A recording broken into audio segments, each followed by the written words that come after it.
everybody, and welcome to the NLC Relegations, as we are into the upper bracket final of Relegations. One of the two teams we have standing here will make it through into the NLC. Before we get going, though, I do want to give a big shout out to our sponsors, MasterCard, Telia, and LG Genton. Thank you very much for making this all happen. And I am joined by two wonderful analysts, as I am in Turbo Pixels at the moment. You two looking fresh, though. Gulborg and Trouble, how are you guys doing? Yeah, I'm good. How about yourself, Jake? He's just throwing it back to me, are we? Instantly. Okay, thanks. I'm doing good. I'm really excited for this, actually. We got some really good games coming up. If we kind of look back on yesterday as well, the games we did have, Dusty and Eminem falling down into that lower bracket of the tournament. And actually, I think what we should do is just bring up the bracket itself and see what's going on here. So this is the relegation series. This is how it works. It's pretty similar to our finals with a double elimination system. Right. I completely had a brain fart there and I forgot how to speak. Dusty and Dusty and Eminem are now down into the lower bracket. Bifrost and Galaxy are in this winners match. Now, the winner of this does make it into the qualification. They do qualify for the NLC. And then the loser goes down into the decider match, who will be playing versus either Dusty or Eminem. Big advantage that I feel like Galaxy Racer and Bifrost have right here is the fact that they have both played, they're both in the upper bracket, they have both played one of the NLC relegated teams, and now if they even fall in the lower bracket, they'll have a chance to play possibly against another one, possibly against one they've already played, so they will be able to see strategies, they'll know strategies, there'll be 3 games played previously that they will know what they played, they will know what they tend towards, they'll know their tendencies, their macro, how they play, what they like to choose. So it is much easier to come from the upper bracket right here, and it's okay if you fall to the lower bracket because then you just know what the other team will want to do and you can pinpoint that down. Yeah, well, I think what we should do is maybe have a little rewind and look at the games yesterday and see back on what happened, really. I mean, me and Gulborg were kind of in the action for all of it. And I honestly, we had 5 really, really fun games yesterday. Yeah, and I think we can expect the same thing here. A lot of the teams yesterday didn't tend to focus too much on macro, but rather the individual skill check that they could get out in these matches. And they were quite bloody yesterday. I think they're going to be quite bloody today. It's going to be a rematch of the Telia finals, a best of 5 once again. And last time these two teams played against each other, it went to all 5 games as well. So I think we're in for a wild one once again today. And Svenne said yesterday, very interestingly, that they hadn't personally prepared too well. And at some points, they weren't expecting the drafts that were coming out of Bifrost. And this is why they ended up losing at the end of the day. But now they've had the chance to see them. They had the chance to study them. They had the chance for them to see how they play the game. And it's so funny because these two teams have such a similar playstyle. Like Gulborg mentioned, this is like your average solo queue kind of, I press my buttons better than yours. At least what we saw yesterday with them playing against the 2 NLC relegated teams. And I'm just very interested to see what this best of 5 is going to bring today, because if it's anything like the 2 best of 3 series yesterday, we're going all 5.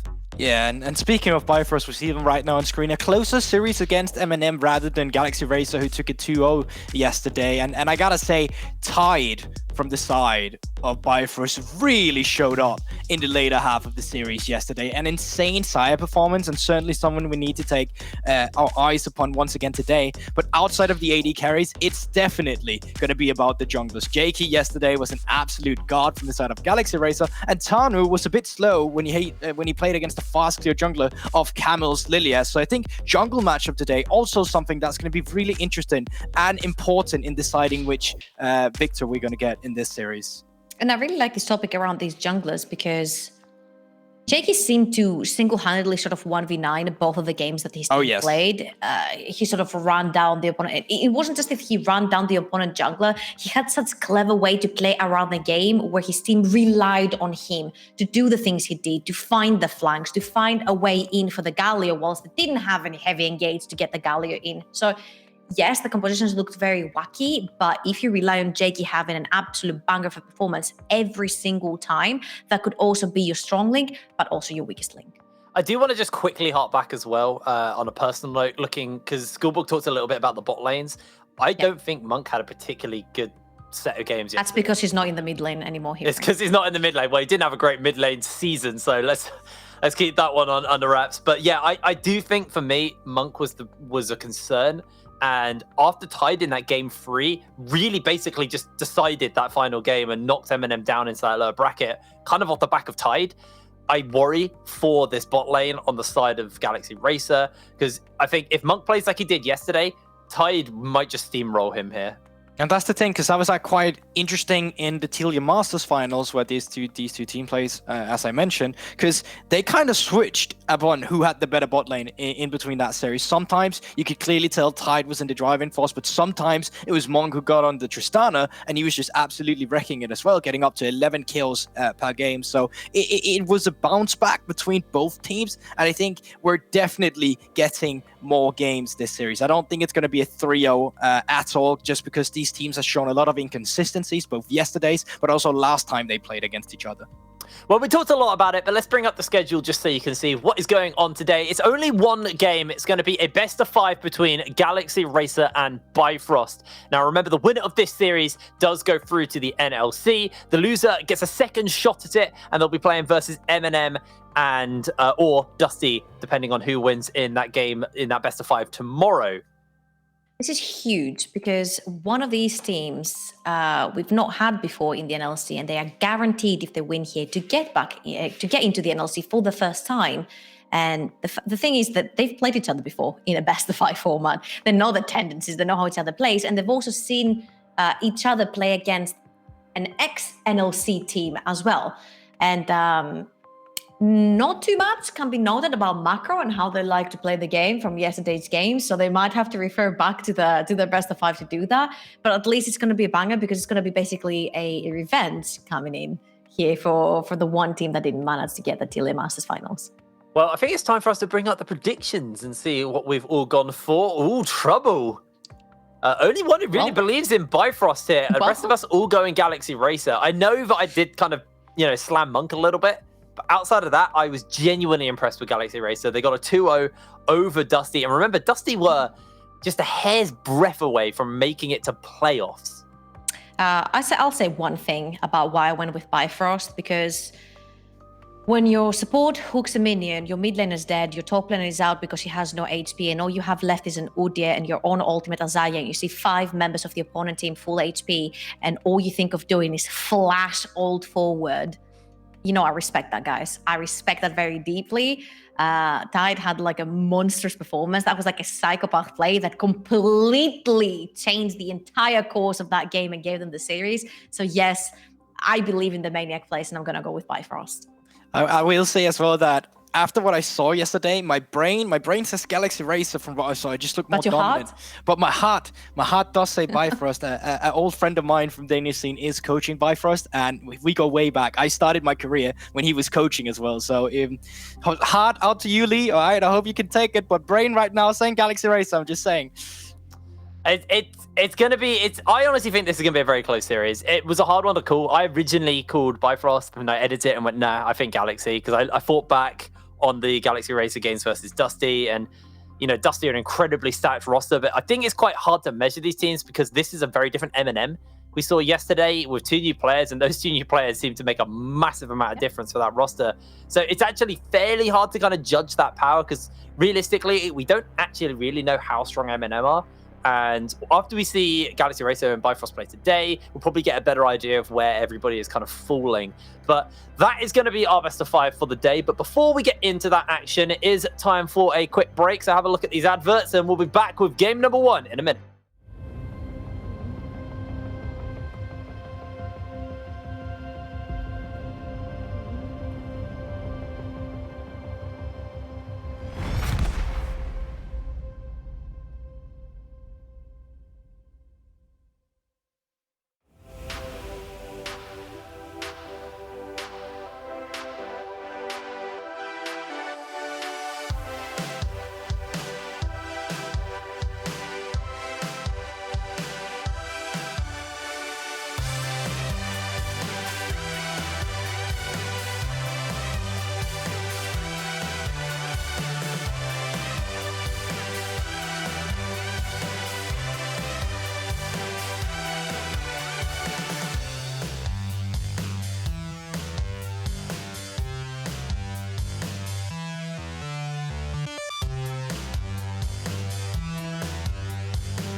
Ain't I mistaken? I've been here before. All my body is aching, shaking to the core. Wherever you go is a heaven, 724. Now don't come be misbehaving, but I'm craving a little more. Can't keep my thoughts inside, don't want no place to hide. Can't get you off my mind, all night and day. You always played it cool, oh but I ain't no fool. I know you feel it too, so what do you say? Well, I'ma give it a try, baby. Don't let the summer go by, baby.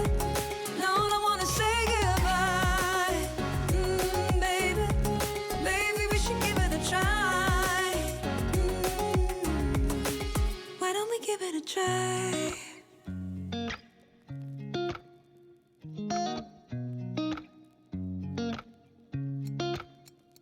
Ain't no mistaken, I'm taken with you on my body.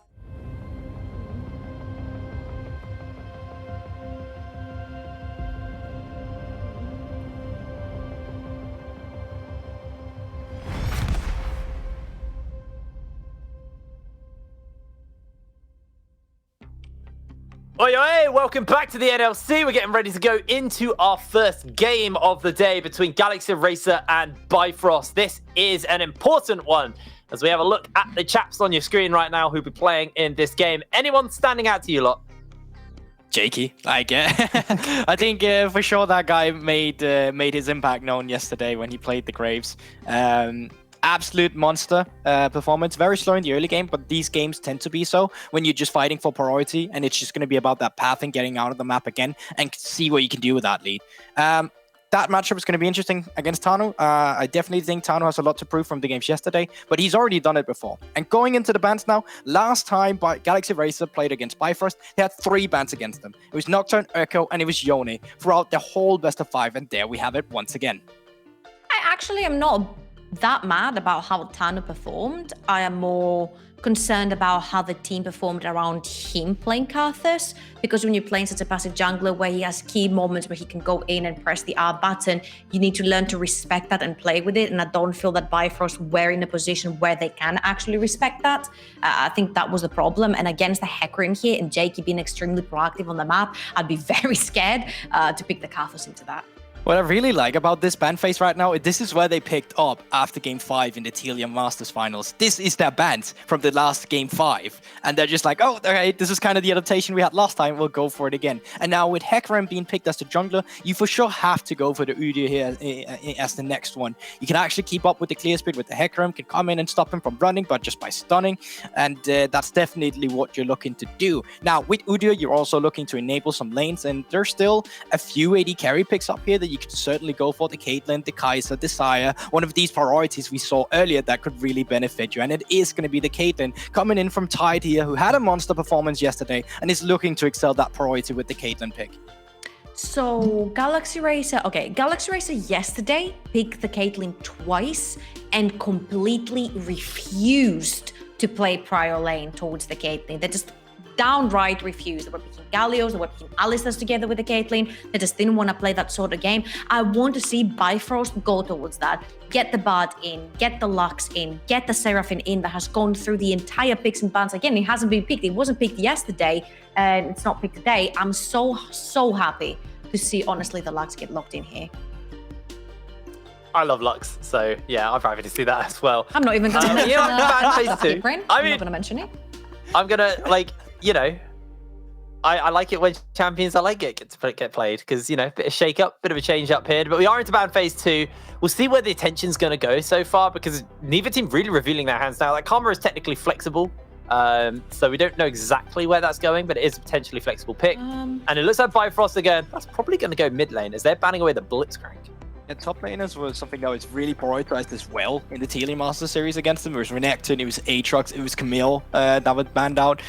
So I think for Galaxy Racer, you're also looking to secure a top laner. You got the pressure where you can just have either the Senna as a weak sider into the Caitlyn where you just try to farm up souls, or you can go and contest the push you get out from the Lux and Caitlyn. So top laners is going to be the ban again, and the Malphite ban was something we saw throughout second ban phase with Galaxy Racer all series yesterday, I believe so as well. And there goes the Camille. I'm concerned here because I think the Karma is going to be a solo laner for Galaxy Racer if they want to play the fast-in Senna, which is much more useful at this point, because you want to get her versus Lux and Caitlyn and Udyr, you want to get her the range more than you want to get her the early items. So I would assume that they're going to go with something like Tahm Kench that is still open, and you can go fasting Senna with. You can go with something like Trundle, which is very easy because Lux is extremely mobile, and you can try to get ganks into the bot lane. And especially now with frontal like this, with the Udyrs and the Cho'Gaths, you definitely want the range on the Senna. And I really hope they do go for the fast and they pick something like a Tahm Kench. Or Set is also good. Yeah, I was about to say, Set is technically flexible as well. Could still go top lane, though. We'll see what they decide to go for here. Yeah. Looking like the Orianna, so... I mean, that could be Karma top as well with the Set. Yeah, I think Set it has to be Karma top. Yeah, it has to be Karma top and Set bot. You definitely need a fasting Senna here. You can't have the Senna farming unless you want to play fasting with the Karma. That just works as well. But it just makes it that much stronger down the bot lane. And also you have a Lux Caitlyn, which means they're going to punish you a lot with a lot of poke. So the shields do make sense. But we'll see what they want to choose to go. Okay, so my point, my kind of thinking is here that the Karma is going to be very tough. I mean, not the Karma, but the Set is going to be very tough to play in a bot lane. Melee into Caitlyn Lux, I think it's just suicide. I think the reason why the Set gets Lux in is because when you pick Cho'Gath and you want to play topside, you need something that can actually do damage. And with the Suplex or whatever the Set ultimate is actually called, you get damage on the opponent based on the target that you get to knock up and slam down based on their maximum HP. So Set has been a previous counter pick we saw into Cho'Gath, and I think that's the reason why they're going for it now. And with these picks coming through from Galaxy Racer, they want to just stabilize that bot lane. Karma is going to hopefully be the one farming. Mid lane is just stable with the Orianna, and then hopefully you can play for the top side where you got the setup with the Set, get this guy fed, get him to be a facilitator, and then have stable backline damage in the end. I'm really liking the Bifrost composition right here. I feel like I've pointed my finger on Tide, and I feel like he has a really good setup in lane and in mid lane. Koka should do absolutely fine versus the Orianna. He should have the push right there. And the Caitlyn Lux lane will most likely have the push throughout the entire game. Cho'Gath is absolutely fine into Set because he has all the HP regen. And Udyr should definitely be able to do whatever he wants because he can actually stop the Hecarim or an engage too. So I'm really favoring the Bifrost draft right here. Alrighty. Well, looks like I actually can't make my mind up. I genuinely can't make my mind up. Come on, this. there's a Lux here, Brain. Come on. Yeah, okay. Yeah, Lux, I'm going for Bifrost. that's how you sell me. I think it's time for us to pass it over, though, to our casters. We've never actually had these guys together. Their combined name is Kiadri and Toe. Over to you guys. Jake. Kiadri and Toe. I mean, it's not even that bad of a name, honestly. It's not even that bad of a name. Kiadri is almost like my actual name. I'm actually, why am I really far above? Okay, I'm just going to wait a second. I'm muted on Discord. A second. I can now hear you. Hello, brother. There we go. Wait a second. Oh. There we go. I'm in shot. I figured it out. Yeah, I'm not really sure what Jake. Jake needs to find a new throwing, a new throwing pattern. I think he's done this combined names thing a few times.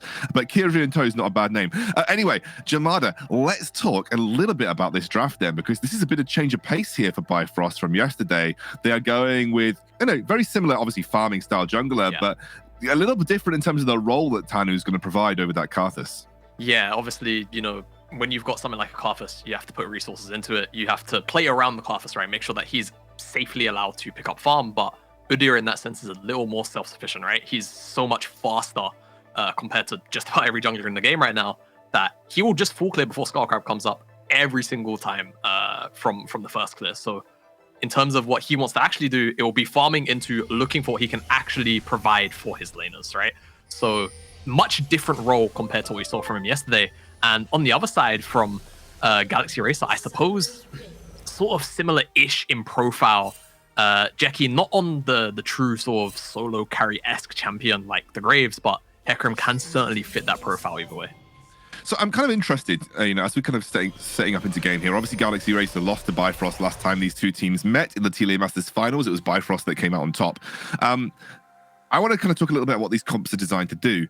Galaxy Racer, to me, just feels like a pure engage on you on objective, team fight style composition, plenty of AoE damage, plenty of AoE zone control in team fights. It just feels like very wombo combo-y. Am I right in saying that? Is that kind of what they want to do here? Yeah, I'll definitely say that could be one of the functions of this comp. I think if they're the ones that are in front of the neutral objective, right, whether it's Dragon or Baron, as long as they're controlling the entrance points to the river, they're going to have a much easier time because there's going to be things like the Orianna ball or just the threat of Jakey effectively just turning around and pressing his Archie. And all of the utility that comes on top of that, it can be really scary. I think Bifrost, though, have a pretty good composition to deal with Engage. So yeah, I think it's going to be relatively back and forth, and Priority is going to, or River Priority specifically, is going to tell a pretty big part of how these team fights are going to play out around those neutrals once they start spawning up. So with Bifrost, that feels a little more front to back. Like that feels a little bit more peel back and peel back, wait for them to engage, disengage, and just kind of pick them off one by one from the front line to the back line. Yeah. Because I don't really see a way of them getting onto the center easily, right? Unless they get some sort of crazy binding with the Lux. It doesn't feel like they've got a good way to get onto the center and actually punish her, especially as her range will start to increase over the course of the game. So it definitely feels like to me you've got like a Corki and a Caitlyn who are supposed to scale up, and you just have these massive beefy Cho'Gath and Udyrs in the front of them, and they just like they basically hit whoever is in front of them in the face, hope they die quickly enough so they can then start to hit the more juicy target. Oh, that's a very spicy early fight there. Yeah, that was a really early heal as well. Monk actually recognizing how close he was to potentially being burst down there. Just a very nice trade all in all. And that can be the power of this Lux Caitlyn lane. And it is going to be actually Svenne farming. It's going to be fasting Senna. Okay. Which, typically you do see sort of the tankier options go down there when you see the fasting Senna. But this can certainly work too. I'm not opposed to it. Especially when you're rocking two sort of beefy frontliners who honestly can use all of the shielding and utility that both Orianna and Karma can provide when you're having to deal with all of the potential poke coming through from Corki, Lux, and the Caitlyn at the same time. Gotta dodge those bindings. If you get hit by a binding, it's a bit of a BG. If you don't get hit by a binding, that lane isn't too bad to deal with. I know the analysts kind of talked about what they preferred here coming in. Like, just based on your initial thoughts, let's kind of scrub the first 3 minutes that we're seeing from my memories here. Just from champion picks alone, which one do you like better? Which one do you think has got like the easier win conditions to play towards? I mean, I think Bifrost kind of through and through, right? You've got a scaling mid laner, you've got a bottom side that should have a lot of priority, you've got a jungler that realistically does like to actually pick up a lot of early dragons and can gank a lot of these lanes if the setup is there. And right now, Dragane is really far up lane, but I'm not sure Neverlucky can actually help him out. That's a flash bear slap coming in from Tanu. Will be forced to flash out from Dragane. Here comes Jakey, and it is enough towards. They've traded Udyr's flash for Orianna's flash, but Orianna without flash in the mid lane, she is a juicy target for another gank. Yeah, definitely is. And Jakey actually, oh, hello. Straight gank to the top side. Doesn't result in anything, it looks like, though. I think Tanu was mirroring. Wait a second, Monk. Ooh. He is getting battered in this lane so far. Yeah, it's just the what? Where did that even happen? What actually? Did he just EQ over the wall? Sorry, He did. Yeah. Wow. Or QE over the wall, rather. I don't know. That's just crazy. He must have just walked down and killed him because Tide didn't burn anything, right? No, he didn't. So I guess just completely unsuspecting. Must have been out of vision. That's the only thing that makes sense to me as Kakan. He's already blown the Haymaker shield, so he's not got a lot of HP to work with. He doesn't. I mean, Keys might go for the solo kill here. Kakan forced a flash. Whoa! That was close. Oh my word. Kakan, you're really running that one short. That was so greedy, holding on to the flash for so long. Very easily could have given over that free solo kill there to Keys, in my opinion. So very fortunate not to do so. Silence, literally pixels. Touching his backside, but Tanu's back on the bottom side. He has full bottom lane priority. He doesn't have mid lane priority though, so I don't think he's going to opt for a Dragon Star right now. So he has sufficient enough vision to the point where, he's actually going to look for it now. Yeah, I think because Monk and Svenne just can't respond at all when there is no vision control, right? So they're just going to go straight for it. It should be easy take. Yeah, and clean pickup. There's no cross map available for Jakey. You can't go and pick up any topside jungle camps either. And given the lack of pings, I'm actually not even entirely sure Galaxy Racer may have even an inkling that it was going on until they get notification, that is.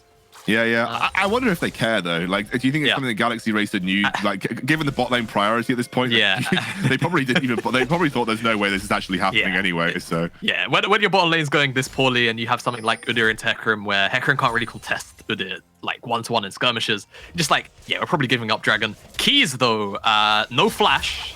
Is it a 1v3 scenario? Yeah, no ultimate either. He's going to get dived very easily. The Haymaker comes through.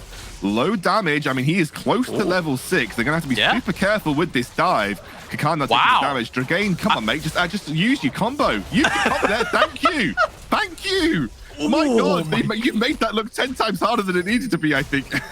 Yeah, that double binding down here as well. Bruland. Oh, Monk is gone. Oh, Monk, please. Goodness gracious, he goes down in the end to Bruland. And this bot lane is proving an issue for Svenne and Monk right now. Yes, this is a really big problem. Now, if there is any kind of silver lining, it's that Tide and Bruland haven't actually hit the tower that much. They're going to have an opportunity to do it now. They could realistically strip off 2 plates at the very least here. But man, the state of the bottom side is not great at the moment. Tide is surely going to be relatively accelerated compared to the rest of the game. We're going to have a replay of this top side dive. And I mean, it's kind of greedy from Dragane to not just cast his art. I get that he, he's in a 1v3 situation. He feels like it's not necessary to actually cast it, but it just ends up taking so much longer than necessary. And I mean, Keys could have almost dinged 6, I assume, just given the fact that Kakan is 6 himself. Double binding on the bottom side into all of the traps is just enough damage. And that's just the power of this kind of lane. You see it as well with the Morgana. And as we come back into live, BIFROST have actually opted into this, what I'm imagining is going to be a full lane swap for this Rift Herald. Yeah, I think they're going to prioritize that top lane objective, like you said, the Rift Heralds being of importance to them. And I actually think losing those plates is a bit devastating for Galaxy Racer in general, because I'm guessing that they went for the farming Karma just so that she could empower Q the minion waves and prevent them from getting onto the plates as easily as they would be able to usually. I'm guessing that's the only reason they opted into that particular engagement, just to be able to clear waves rapidly. But that did go a little awry when Monk got caught out by the binding, and Monk ate a lot of bindings in the laning phase. He ate a lot of them, dude. Yeah, he's I'm sure Bruland's definitely on the positive side of the ratio for bindings hit on Monk so far. But honestly, I think BIFROST doing the right thing, moving the Caitlyn around for these neutral objectives, as Galaxy Racer are hanging around in the river, and they have actually rotated the Karma up. So I think they're looking to at least dissuade BIFROST from this Herald for a full takedown here. They are. Kakan jumps in, slams down Bruland, and they're going for the big engage onto the backline. Here comes Hecarim, drives them back into the middle of the fight. Dragain is there, and on his Orianna, he'll pick up 2. Kakan will get the kill in the end, and they have actually done it. They have found the engage on the Rift Herald, and this should be Galaxy Racer taking that objective. Yeah, it's just Galaxy Racer having more numbers to the play first, and it's just as simple as that. The ultimate on top of Tide and Bruland, easy enough to basically just move everybody back in. Tide didn't have flash, even though Bruland did. Realistically, he's not tanky enough to survive that kind of engage. Really good play from Galaxy Racer, just being proactive, moving the numbers up first, even though it was BIFROST that moved their bottom side to the top side. And also they have the ability, to watch it back here, Jamada took us through it, but it just felt like they had the proactive engage. They just went for it. Yeah. They knew where everybody was. They recognized that they've got the bottom laners on the top side. They know Neverlucky is going to be second to the play here, and that even if Tanu is in the vicinity, he's not really going to be able to add much to this fight. They just put the ball on top of Kakan. Kakan presses his buttons, and everybody else presses their buttons. And that can be the ease of execution with this kind of composition, because the ults aren't necessarily too hard to use either. And I think it's going to be pretty interesting to see as more of these neutral objectives come up, how both these teams want to play, because realistically, the teams aren't actually, the compositions aren't that hard to play. I think it's going to be more based around the setup, around it, the vision, what kind of information both these teams have, that will give us a better viewing of how much success these teams are actually going to have in these objective fights before they happen. And actually, Dragain didn't even land his Shockwave. So he didn't. If you think Dragain actually lands his Shockwave in these engages, that's going to look even more devastating for these guys. Now, obviously, the next dragon is spawning in the next 15 seconds. We will have either an ocean or a mountain soul following this cloud drake that spawns. I don't know if Galaxy Racer are even bothered about the second drake. It doesn't look like they're in a position. Shaky not even bothered. He's not going for the contest here. I think he's actually just going to walk up to the top side here and place the Herald. I think already. Wow, Kakan. I mean, Keys just doesn't even want it. It's foresight, though, isn't it? Yeah, it's good. It's really good. Yeah, he just realizes I'm probably going to get cross mapped here. I might as well teleport to the bottom side, be a part of this bottom side cross map. Potentially BIFROST are looking to shape up here, but already Galaxy Racers have already confirmed this top side tower. How much are they going to get on the top side, and how much are Galaxy Racers going to lose on the bottom side? I think you just I mean, they're teleporting in. I was thinking you really just give Monk up here, but Monk has survived quite a long time. Here comes Dragain. They are warding them away from this tower. The shockwave comes through, but the flash is there. They're now going straight onto the Lux, who gets junked down by a dissonance. And that will dissuade the tower take and maybe even get 2 towers. Yeah, honestly, this is a win for Galaxy Racers. The fact that they only lose Monk on this bottom side play, considering BIFROST commit 5 members to it, huge W. And Kakan and Jakey both getting a massive injection of gold. There was free place on that first tower. Kakan basically got that second tower solo. And Jakey's even getting a little bit of counter jungling done. So honestly, a fairly massive gold swing before that play started. I think BIFROST were only really behind maybe 1,000 gold, but they're looking close to almost 3,000 just off of that. Yeah, really. I thought the teleport was too much. I thought the teleport was actually going to be bad. They were going to lose 2 members, but they clear the wave. They dissuade them from the tower dive. They stop the tower going down. And like you correctly pointed out, an incredibly positive cross-map trade in terms of team gold across the board right now. So that was a huge deal. I'd love to see how many souls Senna has got, by the way. I know Monk has 33. 33, so there we go. You know, all things considered, I'd take 33 as well. I would take 33 as 0-2 Monk, honestly. I would take 33. Yeah. After how the laning phase has been going for our poor man, the AD carry role, you take 33 stacks. But for now, there's not going to be a neutral objective spawning for a little while, so lane assignments have temporarily returned to almost normal, though Monk is cosplaying Summer, currently pushing up the mid lane. As a Kakan, this is a long lane for Keys to have to run away. He's going to go for the engage here. Keys taken low. Oh, the flash haymaker just to ensure he gets the kill. Beautifully done by Kakan. And is going big on the 1v1. Yeah, real big. And it's just to do with that gold injection. He's got the Mercs, he's got the Stride Breaker. Keys, no flash, no way to really make it out of that. And Jakey's popped the ghost there, going for this bottom side play. Bruland does not. Oh, Bruland does have flash available. He will be the next target. I don't even think he's going to bother dropping. No. Give this. Zvene picks it up. I thought they were going to give it over to Monk, but that's an easy pickup there. Yeah, and even on the backside of that, Jakey blew Tide's flash just because of how fast he was moving. So even though Tide wasn't actually the focus, he lost his flash. Dragone probably going to pull the trigger. Man, they are burning flashes left, right, and center here, Galaxy Racer. Now, of course, the 3rd dragon spawning is something that I assume Galaxy Racer will want to try and contest, because that is the one that leads towards Soul Point. Looks like they are going to go aggressive onto this bot lane, get as many plates as they can. That's a big engage onto the Caitlyn, who has just lost her flash. She will drop to Monk. Jakey is all over the shop right now for Galaxy Racer. Yeah, I mean, it's looking a little bit like the Jakey show again. He is exactly where Galaxy Racer need him to be at every single play, and it's just a nice repeat return to the bottom side. They know Tide doesn't have flash, so they can very easily force this play on top of him. Didn't actually have to use the ultimate the first time, and as easy as that, they're going to probably be able to pick up this tier 1 tower, and BIFROST, they don't really have any means to answer anywhere else on the map. It's just a straight up positive trade once again for Galaxy Racer. I remember talking to Zvene in the interview, basically said that I think we messed up draft in the finals. I think we underestimated BIFROST. Yeah. It's not going to be the same next time we meet them. They're definitely coming out to make a statement in this first game versus BIFROST, because it is now a 5,000 gold lead coming up on 15 minutes. That might not seem like a lot, but at this stage in the game, that is significant. Significant gold lead to work with. And the next Rift Herald and the next Drake are spawning, of which I'm sure Galaxy Racer will want to fight, because they are in such a strong position. They've got mythics all over the shop, apart from Monk, but they are looking good on those item spikes, and I really do think they have the edge in these team fights right now. Yeah, they most certainly will have the edge with this much of a gold lead. And I was thinking once BIFROST actually took that second dragon, because Galaxy Racer hadn't necessarily answered out as largely as they had, I was thinking, okay, this could be sort of one of those pressure timers where perhaps Galaxy Racer get forced into an error which they realistically didn't have to make. But with the amount of gold they managed to pocket for themselves, they can realistically take this Herald and then also rotate down to the bottom side and take the Dragon too. Yeah. So Bifrost, they're going to be pretty much completely shut out from the map and these neutral objectives. And they've got massive mid-prio as well, which is exactly what you want when you're about to set up for a Drake too. Rift Herald could even just get straight up dropped as they head towards that bottom, that Dragon to ensure that they get that mid lane prio, they threaten the mid lane turret, and then that gives them the opportunity to set up onto Drake nicely too. Yeah, it is really going to be that case. And see, JK, yeah, I was going to say he's sticking around in the mid lane to shove the wave, but he's not dropping the Herald, but he will drop it here, and a couple autos plus that Herald charge should be more than enough. Tanu is he's playing Splinter Cell right now. He's actually looking for the Skull.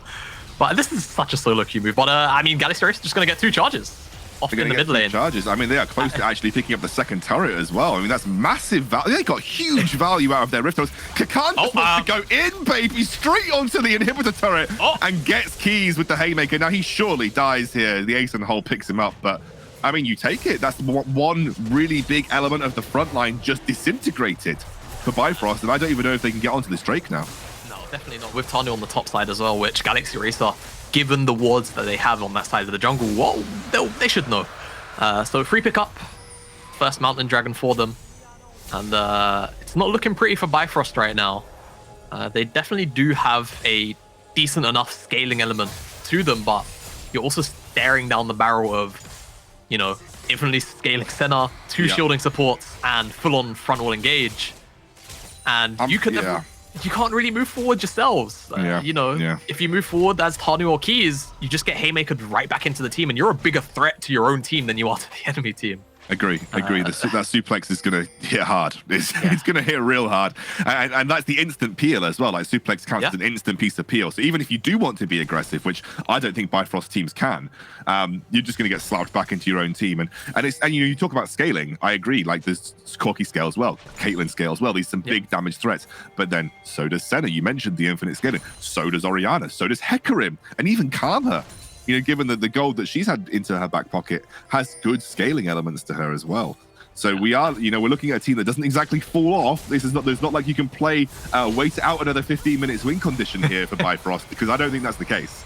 Yeah, no, it's not like Galaxy Racer have drafted something like Twisted Fate plus Kalista and Renekton or something silly like that. This is straight on just a scaling composition with Engage, though Bifrost, they're looking for something. I don't know how successful this can be.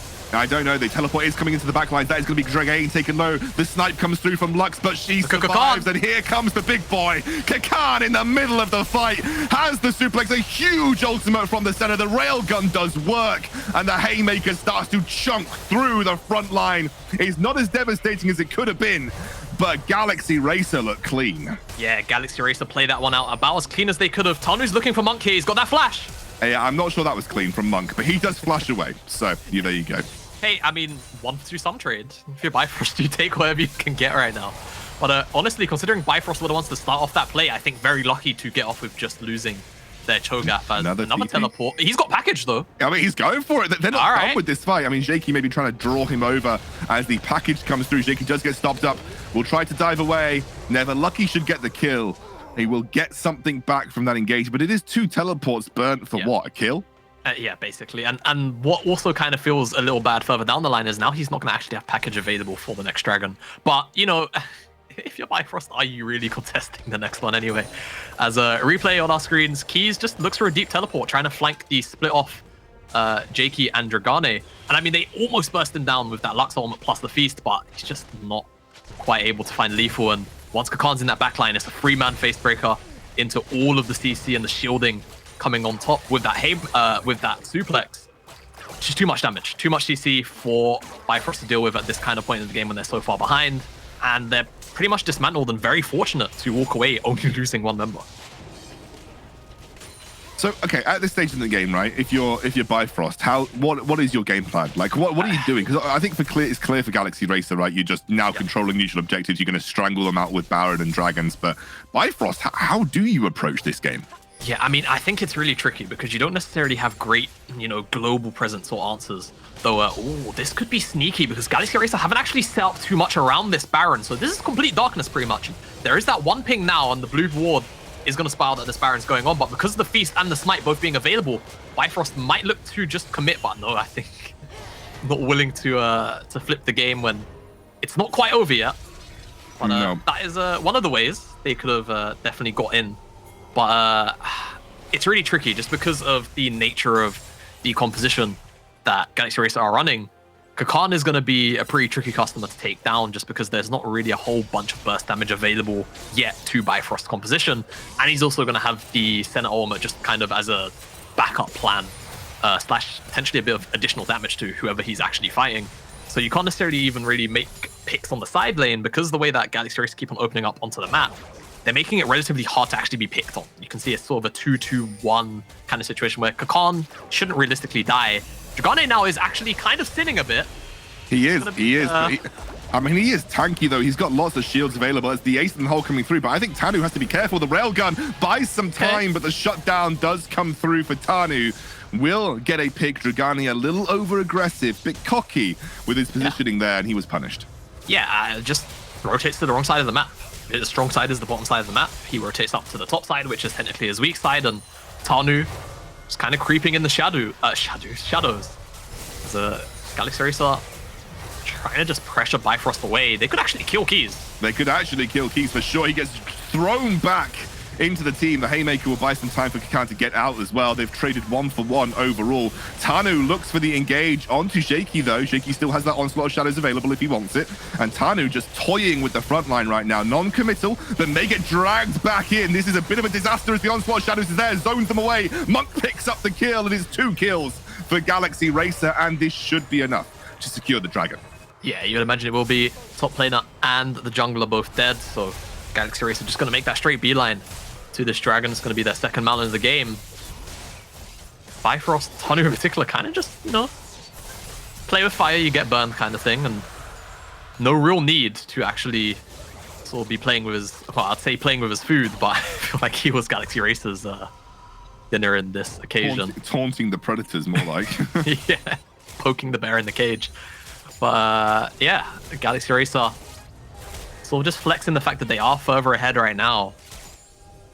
Even though they lost Dragana, he wasn't really a necessary factor to win that fight. And it just plays into how far ahead they are right now. BIFROST, they still need a little more time until IAM, you know, breakpoints can be made. Neverlucky still working on that second IAM, the Manamune. He should actually have it given his components. Yeah, there you go. And it's going to immediately upgrade too. So Neverlucky is nearly there. He needs one more item, and then he will truly be a scary little. Is Corki a Yordle or not? Yeah, he's a Yordle. He's a Yordle. Yeah. So you know, scary little Yordle in that little airplane. Tide definitely lacking a bit behind. Still working on completing a second item, which, you know, traditionally you talk about Caitlyn having that mid game power trough, and that is certainly the case here. And Senna right now looking pretty good, even though fasting for the majority of the game. Monk has kind of drawn himself back in. And actually, if we reflect on this game, it's rather indicative of how we saw BIFROST play yesterday. A very poor early game, but they were able to drag it back through the late game team fights. So I'm not going to count BIFROST out just yet, because we saw exactly the case versus M&M. They fell behind early a lot. But it's when it counted, when they got to the late game team fights, that's where we saw them come online. Now, I would say the Galaxy Racer have been better at pushing their lead, but it's still not a definitive and, you know, executing lead. That's an Onslaught of Shadows over the wall, though. Exhaust comes out immediately. Shaky pushes him back into the team. The damage on the Cho'Gath is big. Suplex into the fight, and Kakan is there. Dragane will hit the ultimate onto Tanu. And Galaxy Racer, they make a nice pick on the front line away from BIFROST. Yeah, they do commit a lot of ultimates, though, so potentially turning back towards this Baron could be somewhat risky, but given the gold lead, I feel like they'll definitely be confident enough to start up. Tanu doesn't have flash because he just had it burned and he actually had to recall, so I don't actually know if he's even going to be able to make it here to this Baron in time. It's burning down pretty low, pretty quickly here. Ace and Hole comes through, does hit Dragane here by Brayland looking for the engage. Tanu jumps in, there's the ultimate. They don't get the steal, and now they are like fish in a barrel, and Galaxy Racer are just full of shotguns. They're shooting them down. The teleport's coming through. Dragane is low. He will probably be the sacrificial lamb on the exit, but he does have the big shield coming through. Jakey buying time on the escape. Kakan and Monk as well, diving away from Neverlucky. And they have run out of ammo. Monk will back off. He gets the shutdown as well. Nice little snipe at the end, but they do lose the Baron. Yeah, they don't unfortunately get the Baron by Frost. There was a valiant attempt with the package, and Tanu almost making it into the pit with Brulin trying to ult over the top as well, but it just wasn't quite enough. Jakey held true, and Tanu in the middle of that many members realistically is just always going to drop down. Dragane almost died to the Gale Force, recognizes Tide is looking for it, shields himself, and the rocket almost too takes him down, and Keys, he has flash, but he just doesn't commit onto Dragane fully, and the Everfrost doesn't end up bringing up Jakey. And on the top side, you can see Never Lucky just piling damage into Kakan and Monk at the same time. Monk a little bit faster or slower because Kakan has that dead man's plate, flashes away, but that final rocket in the backside enough to give Never Lucky that shutdown as BIFROST to come back into the live, securing their blue buff for their mid laner. But look, if Monk had tried to flash the first missile, he would have survived. If he just didn't get hit by that first missile, he probably would have got out, but he was a little late on the flash there. No, you know, it's minor things. You know, I still think Galaxy Racer are in a strong spot. But again, because of the delay to the soul, that is another win condition that is going to take some more time to activate. And if they are waiting for that to be like an area that they look to contest, then we obviously could come to a point where BIFROST have scaled sufficiently to actually take these fights. So that's a worry that might be in the back of mind for Galaxy Racer, because if they were relying on just spawns to force fights rather than just going aggressive under towers or forcing fights like this. Oh my goodness me. Oh my god, that pony's quick. Not enough to get the engage, but he does force that turret. Yeah, just a quick reminder, he did not pop his Ghost or his Chem Tank right there. Why? Look at him. Look at him. He's the secret unlock on Need for Speed. you just unlock Jakey's Hecarim when you completed the game 100%.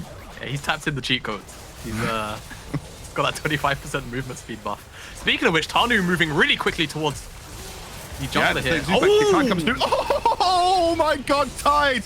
Absolutely ravaged, mate! And Jakey now going to back out of the fight after just eliminating the AD carry. We are still pushing in 2 lanes, by the way.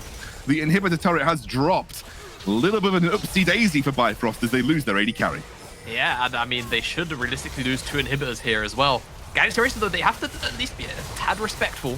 Health bar's a little bit low, but Monk will slowly but surely heal them up. It's that first inhibitor gone, that second one will be stripped away. Baron buff successful, if you ask me, and they should be able to retreat back to this mountain. Just going to put them on 3, 1 away from Soul. BIFROST, unfortunately, those 2 dragons really paying dividends in the early game. Yeah, Baron, such a game-ending objective right now as well. It's so easy with a lot of the team comps that are being played to just group up and push towers, and that is a huge, big power play from the Galaxy Racer team to just take the Baron and get 2 inhibitors out of it, as well as numerous turrets. Big gold swing in their favor. We're now looking at 8,001 dragon to go until Soul. Not entirely convinced that they're going to need the Soul to win the game, though, with just 1 lane left alive. Yeah, and let's just get a look at this. I don't think it really needs much analysis. I actually want to see how quickly Tide dies, because my goodness me, he just gets deleted. You know, it was ADC in 2020 Omega LoL, but that one was a pretty convincing argument for 2021.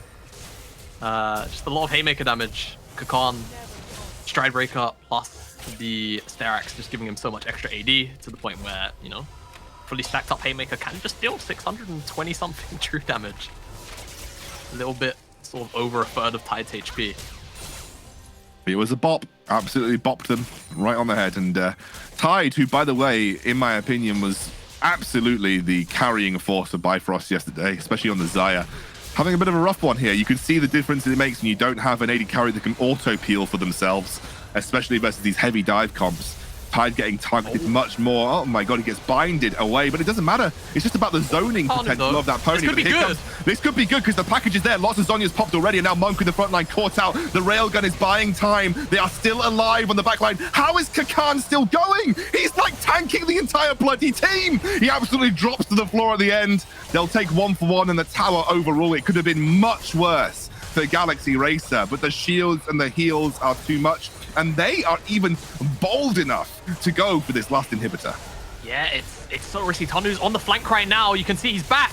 He's going in. Bear slaps on the back line, but the healing is just too much. A double kill for Dragane. It was a Hail Mary play, and Tide can only trade back 1 before he gets charged down by the pony.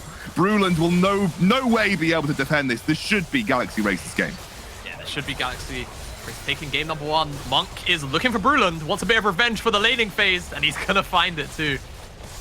Real nice on the back end, but it's gonna be game 1 going over to Galaxy Racer, and honestly, somewhat surprising based on how poor the bottom side state was for them, but it wasn't really enough because come that second dragon, Jake and Kakan just traded up so much gold for it that it just kind of spilled over onto the rest of the map.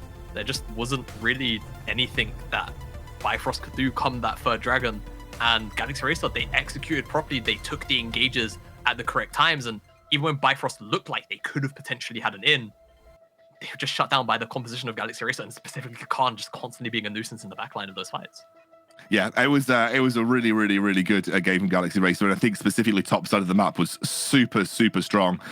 So yeah, congratulations for the first game. We still have another potential 4 to go, though. We are in a best of 5. And remember, the winner gets an NLC spot, so this is a big deal for Galaxy Racer and Bifrost. But Galaxy Racer looking strong as we start things off. We're going to go to a quick break. When we're back, our analyst desk will take a deeper look at that game.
paradise.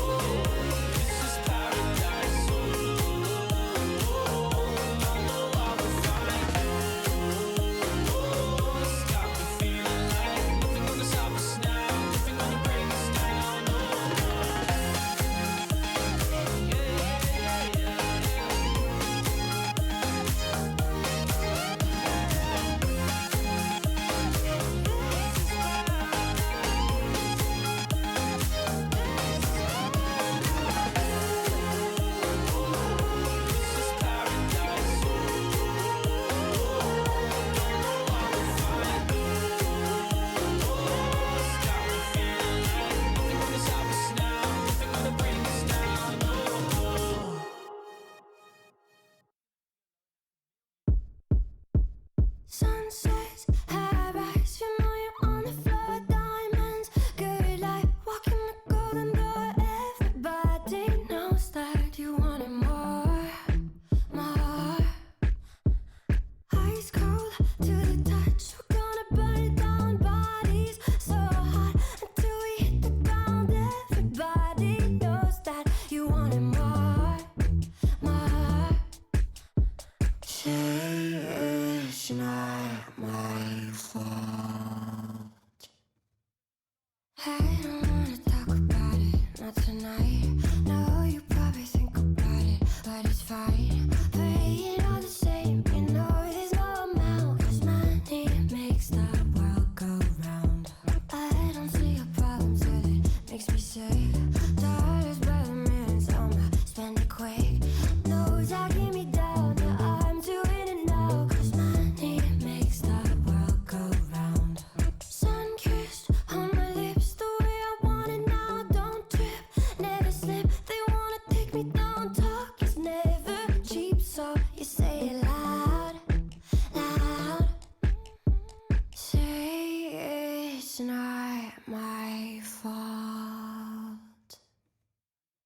I don't wanna talk about it. Not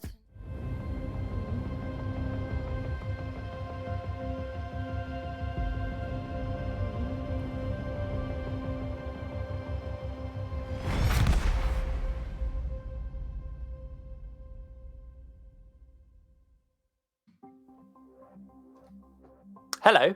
That was a very convincing game. Game 1 from Galaxy Racer. Honestly, really, really solid stuff from them there. I thought we were going to have a more tighter game 1, but if we carry on this trend, it could actually be a 3-0 for Galaxy. What do BIFROST now need to do? What do they need to get right? Well, it seems like you don't want to give your enemy 1k in the first 5 minutes of the game. That's I think that's a pretty good spot, because then even starting the game at the same time, it's like, oh, you're running a race and they're 100 meters ahead of you already. Like it's definitely not where you want to go. And I think with what you drafted for the bot lane, once again they struggle to play for that Caitlyn Lux. Like you saw they get priority, you saw them force them away, but there was never that final nail in the coffin to really solidify the deal. And I think that's where we struggle to actually see them get ahead, and it doesn't really help that topside was struggling as much as it really was. Yeah, and the problem for the fact that the Caitlyn Lux never snowballed is because they just didn't have the safety of their jungle. Jungle had to play towards topside. The jungle was getting repeatedly dived by 3 people. Kogi wasn't able to push mid lane. Kogi wasn't able to roam together with the Orianna to try and save their top laner. And I think about 15 minutes in, 2 towers in the top lane were down. The jungle was 2,000 gold down to the set. And then it was a very uneven match. The top lane should have frozen, but it didn't freeze. It pushed instead, so it made the Cho'Gath's work much harder. He pushed his lane, then he got punished halfway through. The Udyr was there, but it was too late because the set was too fast. It was 2k ahead. Strikebreaker bait versus boots on the Cho'Gath. So I think it just was extremely poorly executed from the side of Bifrost. They had the plan. They knew what they wanted to do. It was just poorly executed, I feel like, from the solo lanes. I think Dragain had a really good game as well on the Orianna. Got that first blood in the bot lane onto Tide, then rotated up to the top lane. Like you said, they're just constantly slapping that Cho'Gath about and making the game basically unplayable for Cass. Really, really nice stuff from Dragain on that. I do think Monk had a better game, but there were a lot of times where when we were sitting watching that in our green room, and I was going, what is Monk doing? Like, the key one was actually towards the end of that game, where his team moved through the blue side jungle. He sees an Udyr walk into a bush and goes, "I won't pass that bush. It's fine." Then it has to flash. Like, Nothing can go wrong, right? It's Monk things. It's just don't do that, and you'll have a much easier time. And that was still it wasn't a hard time for them at all. But just don't do that, Monk. Please, please. I would say one thing that they were doing well at the side of Bifrost was still having a pretty decent setup for the objectives. You can see that they got 2 early drakes in the early game.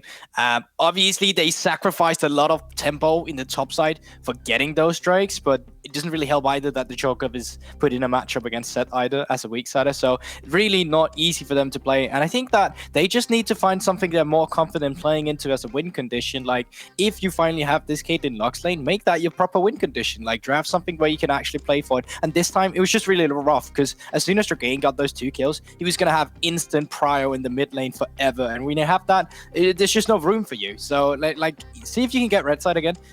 See if you can get that counter pick for mid lane so you actually have the priority. And then from that on, just put that priority down to the bot lane. Play for Tide. We've seen what this guy can do with resources.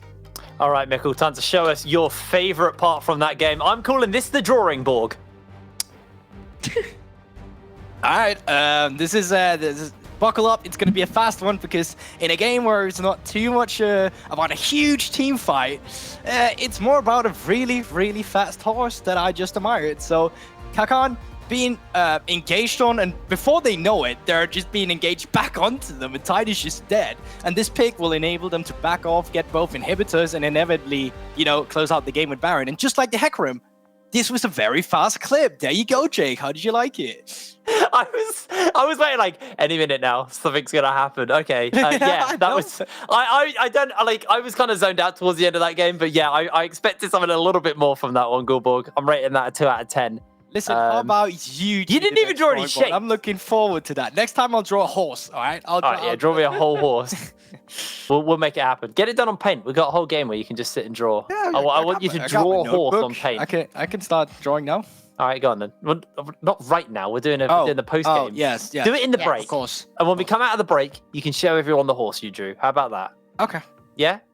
All right, Trouble. Talk to me about what you think needs to get changed into the picks and bans going into game number 2 of this series. What are we looking at right now then?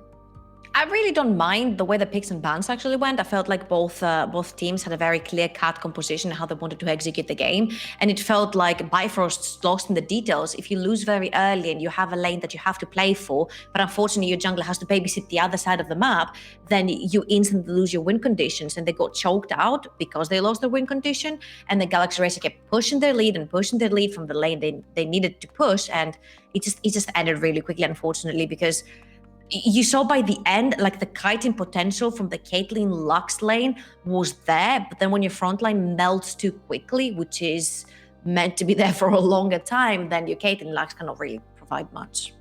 Well, quick update. Bifrost have chosen red side going into game number 2. I think that was what you said, Gulborg, you wanted to see them do. So, happy with that one?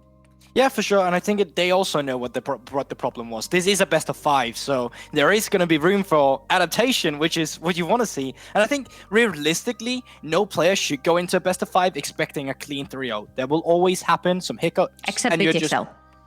I guess so, but even BTXL, if you saw the interview, if you haven't read the interview, it's up on the NLC Twitter right now, done by Megalodontus, just plugging that right there, where even Swiffer said he did not expect a 3-0, and I think that's the mentality you need to come into. Best of 5s are for the adaptation. You can come into it with whatever mindset you might have, but you should have it in a way where you're able to change it on the way.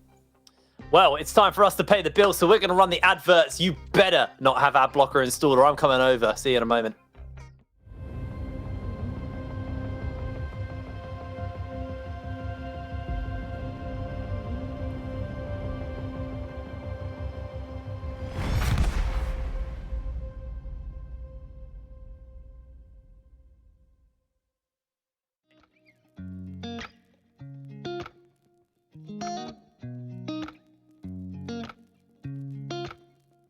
Ain't I mistaken?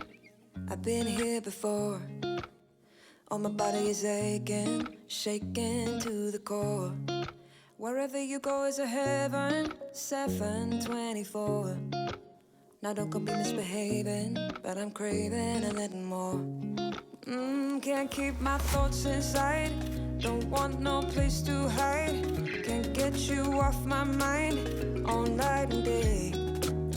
You always played it cool, oh, but I ain't no fool. I know you feel it too, so what do you say?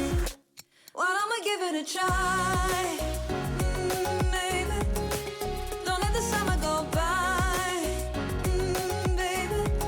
No, I don't wanna say goodbye, baby.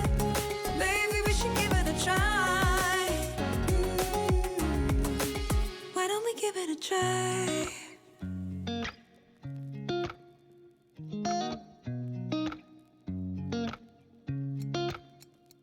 Ain't no mistaken, I'm taken with you.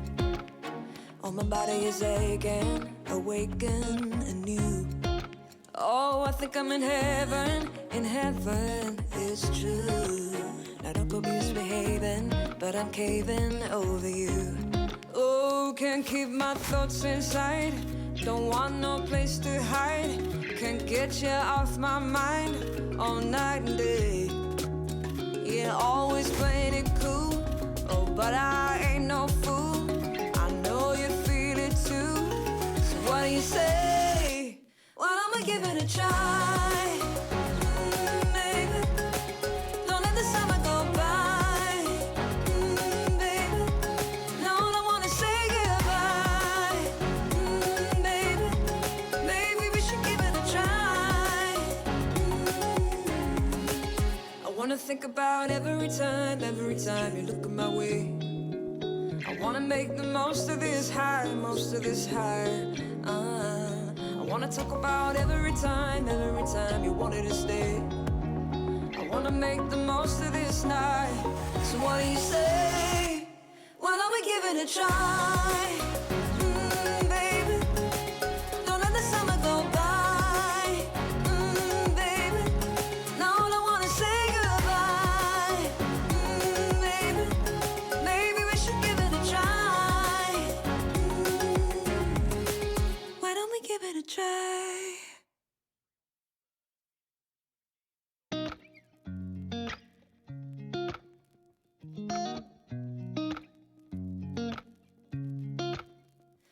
Ain't I mistaken? I've been here before. All my body is aching, shaking to the core. Wherever you go is a heaven, 724. Now don't go be misbehaving, but I'm craving a little more. Can't keep my thoughts inside, don't want no place to hide. Can't get you off my mind, all night and day. You always played it cool, oh but I ain't no fool. I know you feel it too, so what do you say? Well, I'ma give it a try, baby. Don't let the summer go by, baby. No, I don't wanna say goodbye, baby.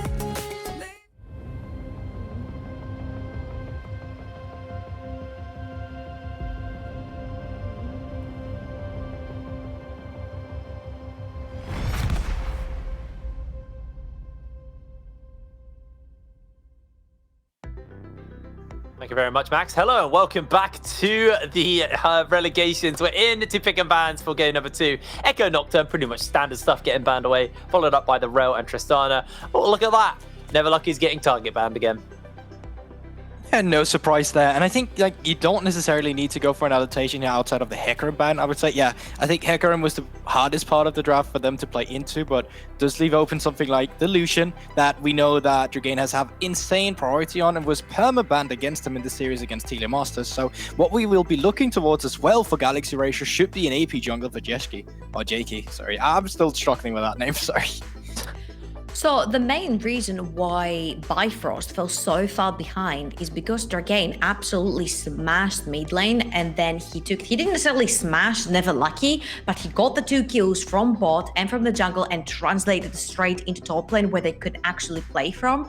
So I really like the adaptation here of just taking first the Lucian, taking something that's extremely strong in the mid lane. If it doesn't work out, you can just shove it down bot and be fine with it as well. And Lucian does very well versus Xayah if it needs be that it has to move down the bot lane, but you have to make sure that you get something strong in the mid lane and then again try to snowball into other lanes, because we saw in the previous game Bifrost was just not able to deal with all that pressure. What if I told you that Bifrost might have already picked the mid laner? In the Telemasters final, Never Lucky did pilot the Galio with Predator in mid lane having an impact on other lanes, so flex picks of the Galio really coming in here, but on the other side, they're saying, alright, you just play Caitlyn, Lux, our turn to try it up instead. So you could go for the Morgana here if you'd like to. You could go for the Lux as well. Just gonna be the the power lane.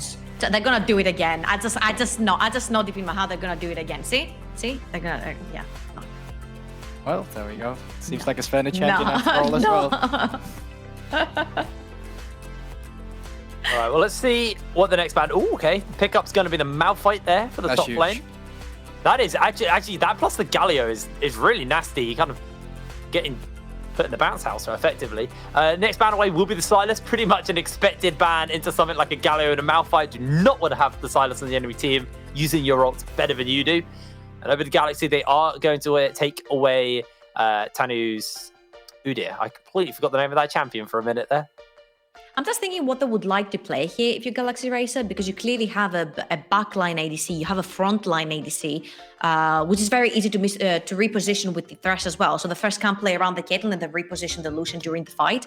So I'm not sure if they're going to be looking to play something Chitin-wise or just help the Lucian get further in, something possibly like the now that can dash in together with the Lucian, something like a Renekton that can reach the backline, because that backline looks very unapproachable to me if you're on the side of Galaxy Racer. Tide playing again the Xayah, he had an absolutely smashing performance yesterday in the last game, and he has a very, very smashing frontline as well. The Malphite diving in with the Galio right on top and the Lilia now for the sleep. It looks like a great kiting composition, but you can also go all in because Xayah will be extremely safe in the backline. Yeah, and on the side of Galaxy Racer, you are definitely lacking of the AP department. Nidalee was banned away, Tano picked up the Lilia himself, and that would leave open the likes of Karthus instead coming into this one. So now, finishing Karthus ultimates after a team fight, if the Galliol is still up, you can kind of nullify that, or not completely nullify that damage, but reduce it a bit, as you do get some AP, some magic shield coming out on that point. And if they were to go for a Gragas top, I think that's absolutely perfect, because she is that pseudo AP tank you can have in the same time. Shoga fit the role as well. Just something that is a frontline and still have some AP in its case to make up for the damage department you have right now, just because you already have that AD carry with Caitlyn and Lucian, and you're playing it into Malphite of all people. So you really need some heavy AP as well. This is why I really like that they flashed the Mordekaiser there, because I'm like, I look at Bifrost and I'm like, you have no hard engage outside of Malphite. That Malphite gets trapped into a Mordekaiser ultimate means that he's gonna have to go for QSS. Whoa! Whoa, hold on. Is it Malphite mid? Well, Galaxy Racer did say that they could not pinpoint down Never Lucky's champion pool in the mid lane when they played that best of 5. That's crazy. And this is what they mean right here. This madman actually pulled out the Malphite, put it down the mid lane, and then I said they don't have hard engage. You don't need hard engage because you have a Kled that's going to be charging in together with your entire team. Just run them down. Okay, I want to put my one little thing in here. If Okay. that isn't full AP Malphite, I am so disappointed. That if he goes full tank Malphite, I am gonna be tragically angry.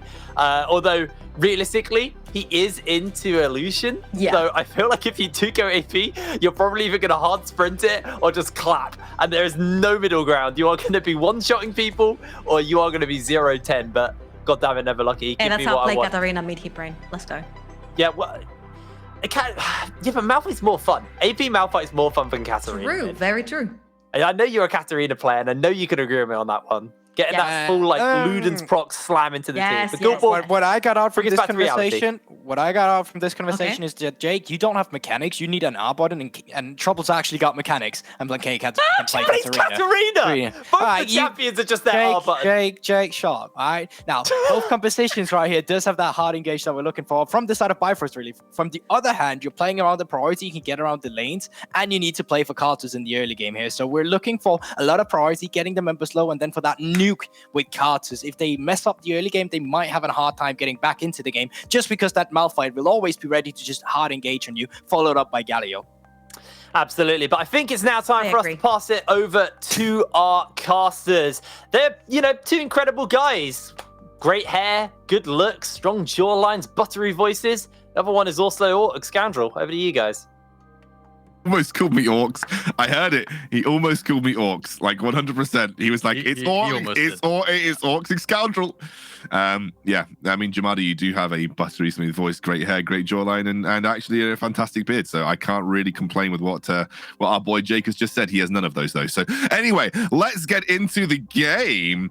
We are jumping straight onto the Rift, I believe, and actually there's a Malphite mid. So talk to me about it. It is Comet Malphite. I can see in game.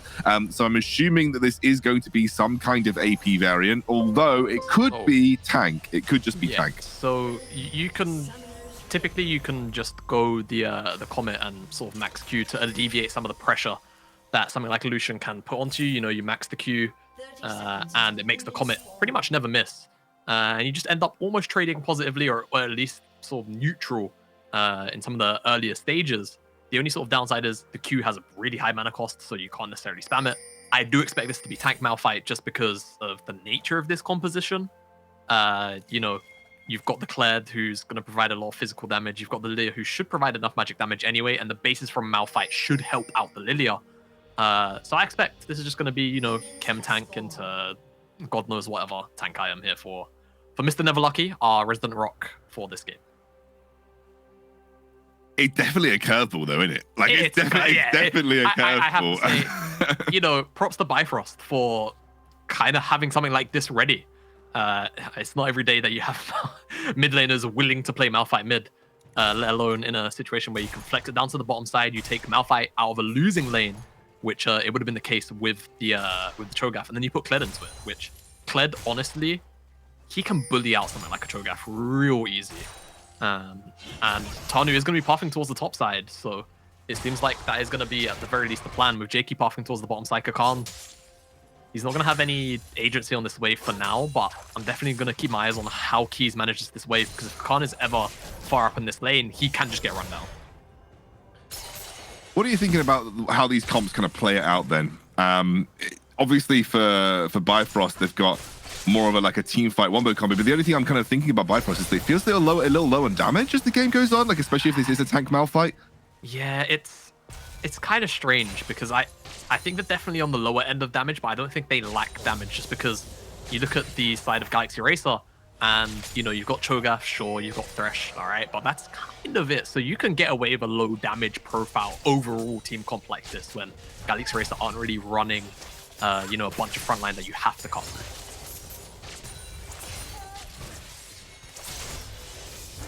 Galaxy Racer obviously coming in strong from that first game, right? Like they came out really big. They had a really good early game. They've denied something like the Karthus away from Tanu as well, and they have got like a really strong team fight damage composition as well. Like there is, you know, you talk a little bit about maybe lacking damage, but you know, having enough. I mean, Galaxy Racer have overkill damage here. They have like Caitlyn, they have Lucian, they have the Karthus in the jungle as well. And this lane that we're kind of focusing on now is a little worry for me if I'm BIFROST.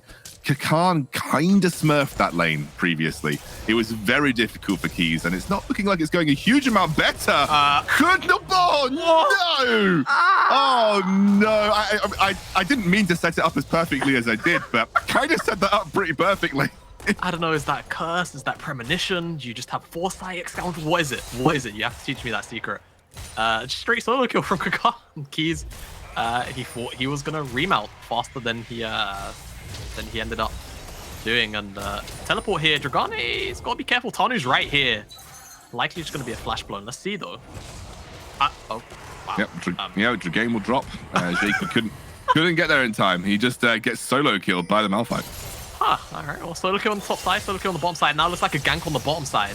Yeah, they pull in Tide, who forced the flash away. Monk taken very low here. Actually dodged out on the lantern, dives back as the flash comes through. Great flay from Sveni, but he will drop to the Winds of War.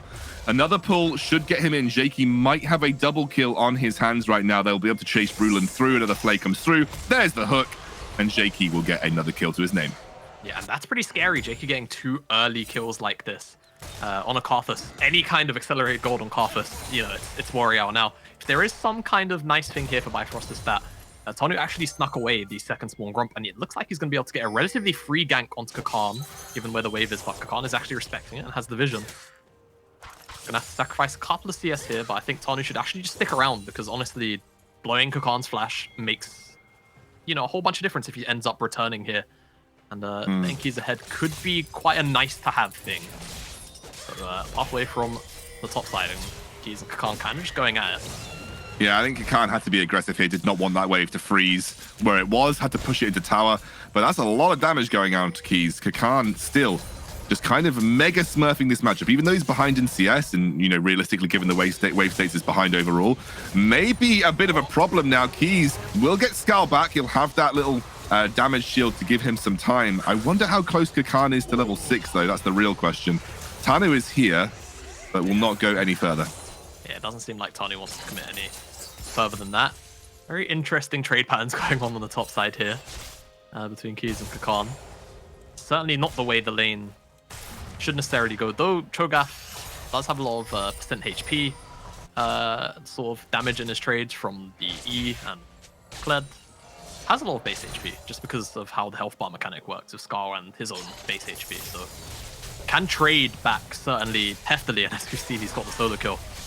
But certainly shouldn't have been the case typically when you see this matchup occur. But for now, is Galaxy Racer with the lead, and Jakey with those 2 kills, he's going to be hitting level 6 pretty quick, I would actually imagine, especially getting the Skull Crab as well, and then having the Krugs to then fall back onto. He's got about another camp after the Krugs and the Skull, so he's on his way.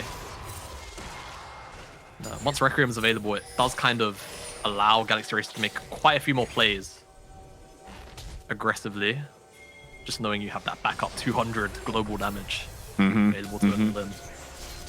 And BIFROST will have to respect that, especially because Keys has not had the best laning phase, and on the bottom side as well. And, I mean, they know how it is to play into it. They played it enough in the previous series. They, so they should know. I'm sure they've got some inkling about how to play around the Karthus as best they can. Looking good. I mean, Never Lucky looks like he's no real kind of indication of where he's going, but he has picked up some armor to begin with, although obviously has a little bit of AP with the seal. I do think this will be a tank-focused Malphite, though. I get the impression this will be more of like a frontline Malphite, just looking for the engage set up around the Xayah and the Lilia. Yeah, if you listen quietly, you can actually hear Jake weeping about the fact that it's probably going to be tank now. Oh no, poor Jake. for Jake. But kind of surprised we haven't seen an early Dragon start up here from Galaxy Racer, given how much prior they've had on the bottom side.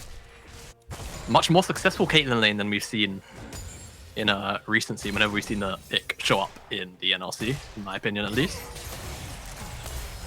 Because I feel like Caitlyn's often get shut down in our league. I don't know about you. But whenever we do see it. Yeah, I don't really feel like we've had like a super kind of positive lane dominant Caitlyn performance yet. Like no really like Caitlyn taking 5 plates before 15 minutes type of performance. But I think you know there's still time. There's still time to see that. Galaxy Racer definitely I think getting the better edge with the Caitlyn than I think BIFROST did in the previous game. Monk has actually got I believe 2 plates off the back of that push. Looks like Jakey and Zvene will just walk over and turbo smurf this Drake down with the Carthus Qs absolutely popping on it, but they will trade it for a top lane, or rather top in Rift Herald, which Tanu looks like he's focusing already. Yeah, Tanu gonna preemptively start up this one. It's gonna take a little while. Herald is harder to kill than Dragon, and also, in general, Lilia isn't the fastest or solo objective taker. He's gonna come down here, give a couple of love taps to finish it off, but should be the objective though. Look at the minimap. Galaxy Racer have actually congregated up here. Tanu's probably gonna have to blow his flash. Yeah. And well, Galaxy Racer, they at least gained something out of their rotation. Yeah, that was a little slow to the punch though. They just felt like they had no idea that it was being cross-mapped at the time, and they were kind of expecting to turn up and either it hadn't been started or still be there. Screams like lack of information realistically, because there was a little bit of a wasted rotation coming out of Galaxy Racer right now, and it gave some time for Tide to pick up some plate on the bottom side of the map. I think Tide could have finished that recall. I think he was far enough in. Maybe I just can't count, but hey, Monk is going to get the interrupt, and if Tide does choose to recall there, he's going to miss that minion wave, so he's going to be forced to stay. So it's a nice ultimate here from Monk. And, let's see, because we've got Zvene and JK more focused on his jungle camp, so it doesn't look like Galaxy Racer are going to get much information off of that bottom side prio. And who's even going to get the skull grab here, so kind of small jostlings of control on the bottom side here and there. Yeah, I think for Monk though, that the priority is like, let's try and get as many plates in this bot lane as physically possible. Like we are looking to just like funnel this Caitlyn as much as we can before 14 minutes, right? And you can see Monk stepping up at every given opportunity to just get a couple of knocks on that tower. And we'll get a few, nearly at 3 plates for Monk now. Yeah, he's working on it. It's not the most how should I put it? The most abusive Caitlyn lane we've seen, but Tide definitely not having much of a fun time with this being a cannon minion wave. Could see this drop to almost 1 plate here. Oh, really brilliant here to defend, so. This is what we call a successful Caitlyn lane. This is what we call a successful Caitlyn laning phase. Exactly. Feels like it's been a while since we've seen one of those. Now, Tanu's actually sneaking down, potentially to the bottom side, but there's pings onto the mid lane too. And Kleb's also walking over with his ultimate, so let's see what happens here. We've got Fight Hard up, Scoundrel, so I think, you know. Oh yeah, Neverlucky could just engage this, and he will force the flash out of Dragain. Now, Neverlucky has used the ultimate. Tanu is here, so we will not be going bot lane.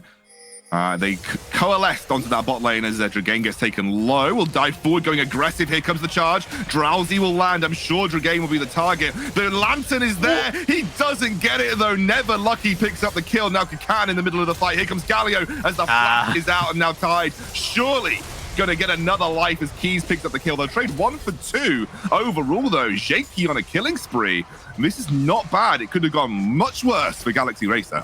Yeah, definitely could have gone much worse. And honestly, just the fact that Jakey picked up that kill, I'm okay with that. I think Galaxy Racer, especially with how the fight actually played out and what resources were committed by BIFROST. You're certainly okay with that trade, as Monk looks like he wants to bully Tide off of even taking the control ward. He will pick it up though. And Monk actually opting here for the Kraken Slayer, which it's brave. It's brave, Scoundrel, when you're staring at Kled Malphite Galio. I think other AD carries would have gone down, either the Shield Bow or the Gale Force, just for the survivability. But not Monk. No. Monk is not that AD carry player. Monk is not that AD carry. He has got 4 plates on the bottom side of the map now. We could be looking at a natural first tower of the game in the 2v2 if Galaxy Racer play around this. Now, Jakey is on that bottom side of the map. Looks like with Dragain rotating, they could just be hard forcing. It is going to be a complete race for the first tower of the game, it feels like. Kakan desperately trying to ward Keys away from this tower. It will drop low, but not low enough to really, I would say, 100% guarantee the tower. Yeah, definitely not. But Never Lucky is here for this potential 3-man dive, and they're starting it up. They're going to get the remount. Yeah, the teleport is there. I think, unfortunately, Kakan will drop. Dragain will not manage to get much damage down, as obviously here comes the ultimate from the Karthus. Low for Tanu. I think Dragain's going to be warded away. However, I do believe that's Caitlyn picking up first tower of the game, the bottom side of the map. Yeah, we'll be picking that one up. Keys really close to remount, and it should have that violent tendencies back up, so he's going to auto-attack real quickly to remount. And doesn't want it. Oh my word, that was spicy. But again, like, you get first tower, so like gold positive for Galaxy Racer right now, even if it looks a little bit spicy. There's a teleport coming through though. Svenny and Monk already on the way out. Surely this is going to be a lantern play to get him out of this with ease. A little bit early take, but a great play into box. Onto Keys, who gets dragged back into the second wall. Svene played that really nicely. And Monk has to be a little careful. Another great play. Monk flashes away. It's going to be the Feather Storm right into the fray, though. I think Dragain should be able to pick up the kill, and he will. And now the Lantern's going to drag him back into the fight. Lots of resources burnt there by BIFROST to trade 1-for-1 overall. Yeah, I'm not too sure about that one. 2 flashes out of the top laner and AD carry, plus the heal of Tide and the teleport exchange. I guess they just didn't want Monk to fully enjoy the first 15 minutes of his game. Kakan handed over the feast on the dragon, so he's got himself a nice permanent stack on the ultimate, which definitely feels a little nice. And there's 2 dragons actually over to Galaxy Racer, plus they have a lead in gold, so it's not like they should be, at least from this moment in time, pressured off the next one, given scaling and ions. And speaking of that, we have the gold on our screen. It's kind of back and forth across the board. The only major discrepancy, naturally, Monk has a little bit over a 1,000 gold lead here on Tide. I think given how the laning phase went, though, it makes a whole bunch of sense. I think BIFROST definitely much more cohesive in the early game, though. Yeah, there's been some questionable trades and questionable sort of, I would say, map plays, but they are definitely not falling as far behind. Like previously, at 15 minutes, there was a 5k gold lead for Galaxy Racer. This time round, it's about 2k. It's still a lead for Galaxy Racer to work with, but not a lead that is insurmountable, not a lead that I would consider massively significant. And so this is a better place for BIFROST to work from, because we know that they come alive in the late game. If they keep that mid game intact, we know that their late game team fighting, especially Tide on Xayah, is something that we want to keep our eyes peeled for, as we work our way towards the later stages of this game. Yeah, and there are certainly a lot of healing tools available to Tide, outside of just obviously a summoner and his own ultimate. Things like the Galioar, the sleep from Tanu on the Lilia. If it is Galaxy Racer moving forward into them, that'd certainly be helpful. And like you say, the gold lead isn't really, that big. So a composition like Bifrost, where it's just effectively a bunch of Arkeys followed up by whatever damage you can really find onto some carries, what it really takes is 1 or 2 good team fights all back to back, and all of a sudden you're in the game. Scaling to scaling as well, it's not actually that crazy a gap between these 2 compositions. I'd say Bifrost maybe edge out a little bit come the hyper late game, but they don't necessarily have the front line to protect those carries all the time, so they've got to really play for themselves. Thresh and Cho'Gath got a lot of work to do, dealing with divers. I agree. One thing that also is worth noting this game that gives a little bit of a difference from last game is that Galaxy Racer have managed to secure the first 2 Drakes. So they're actually activating an early Soul win condition. In 2.5 minutes, we'll have the 3rd Drake spawning, which will be an Infernal Soul Drake, which with Karthus, by the way, is absolutely bloody disgusting. So it is something that activates another win condition that Galaxy Racer can play for. This time around, they are not having to play catch-up when it comes to Drakes. And so, again, even though they're behind in gold, maybe that is just because they've invested resources into taking the early Drakes rather than doing what they were doing last game, which was a lot of cross-map play with the Rift Herald and taking towers. So that might explain why they're not charging ahead as quickly as they were before. Going to get a nice charge onto this mid lane tower there, and that opens up the map for Galaxy Racer now. And especially in 2 minutes' time, when they are looking to get positional advantage on that Drake, it will definitely help. Yeah, and it's also kind of minorly exaggerated by the Infernal map too. You just get slightly freer rotations. Kakan, potentially a little bit out of position, does have flash, but this is a real long way away from tower. Yeah, Kakan actually has been definitely having a rough time of it in this game. He has been, I wouldn't say bodied by Keys, but I would say bodied by BIFROST in general. He has been the butt of the joke. Nice flash away, though. Are they going to commit much more to make this happen as Tanu does flash and smite? Yeah. Will swing this stick around and will pick up the kill. Yeah, I'm going to pick that one up. And Galaxy Racer were actually set and primed to take down Never Lucky, but he teleported away from the potential cross map. So it was actually both solo laners on either side.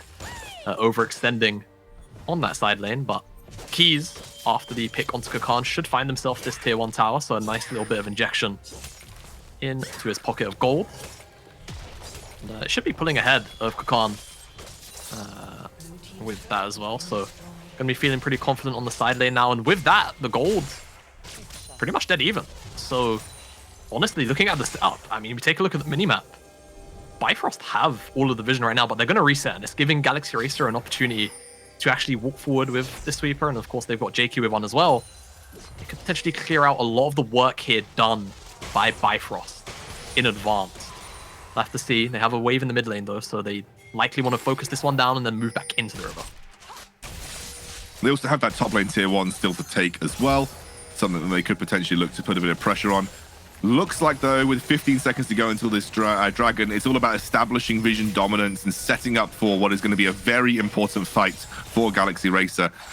This will be the Drake that I really think defines the game. Like, if they can get the win here for Galaxy Racer, you feel like they're going to just snowball and take advantage. If BIFROST can win this fight, and this is about as good a gold lead, you know, I guess a good of a gold set of advantages that you could get, I do think that BIFROST can potentially work their way back into this game. Now, BIFROST have set up. They are starting the Drake. They're going to force Galaxy Racer to make the move.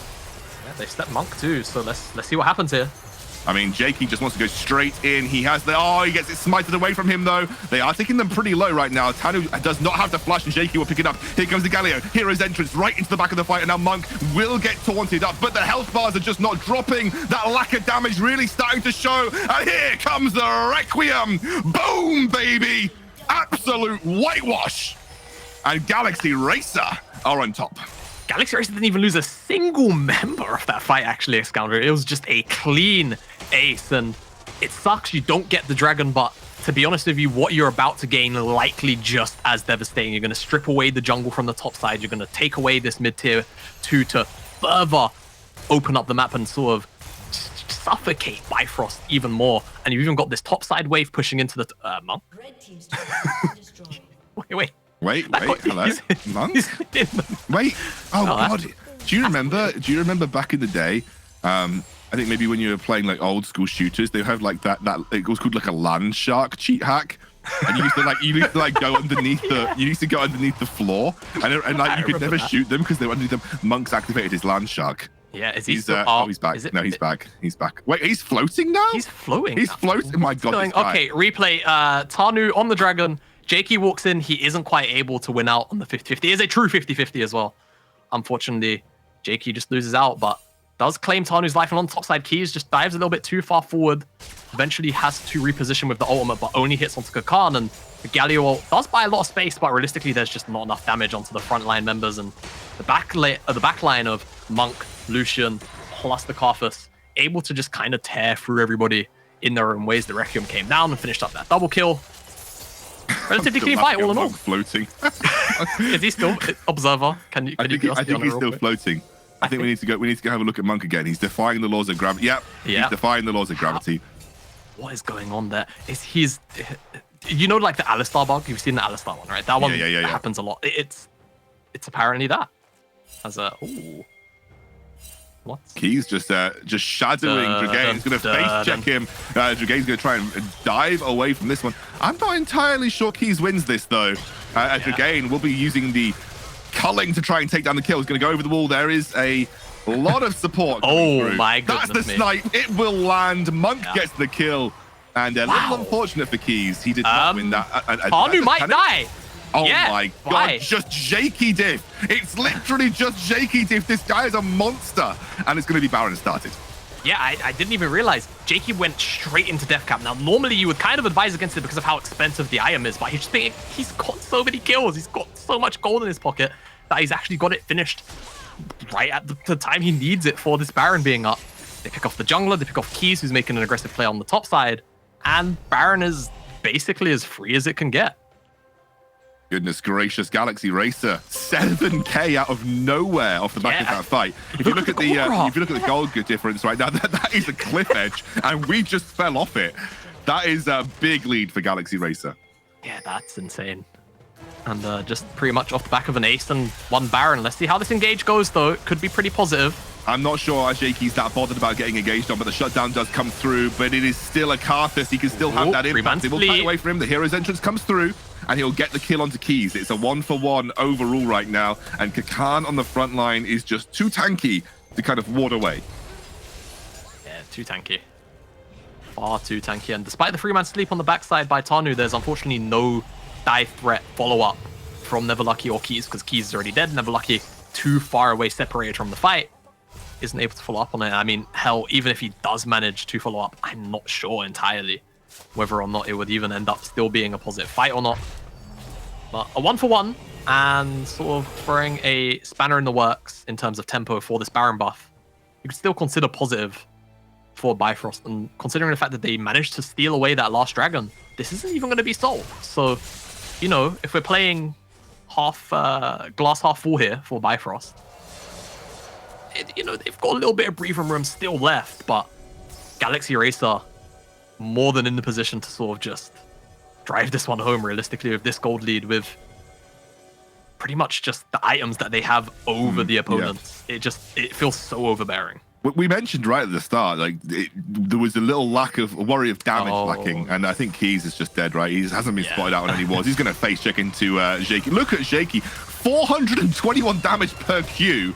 Yeah. Keys ain't surviving that, mate. He is absolutely bopped. Monk will pick up the kill. This should be soul point easily secured for Galaxy Racer now. Obviously not the soul itself. They did lose out on that 50-50 smite wall previously, but again, it is another win condition that will be coming active in the next 4 minutes or so. Not a huge amount of time to play with the Baron buff right now. I wouldn't say that the Galaxy Racer have had a massively impactful Baron, but they have taken control of the map, and they have that other win condition just looming on the back lines right now.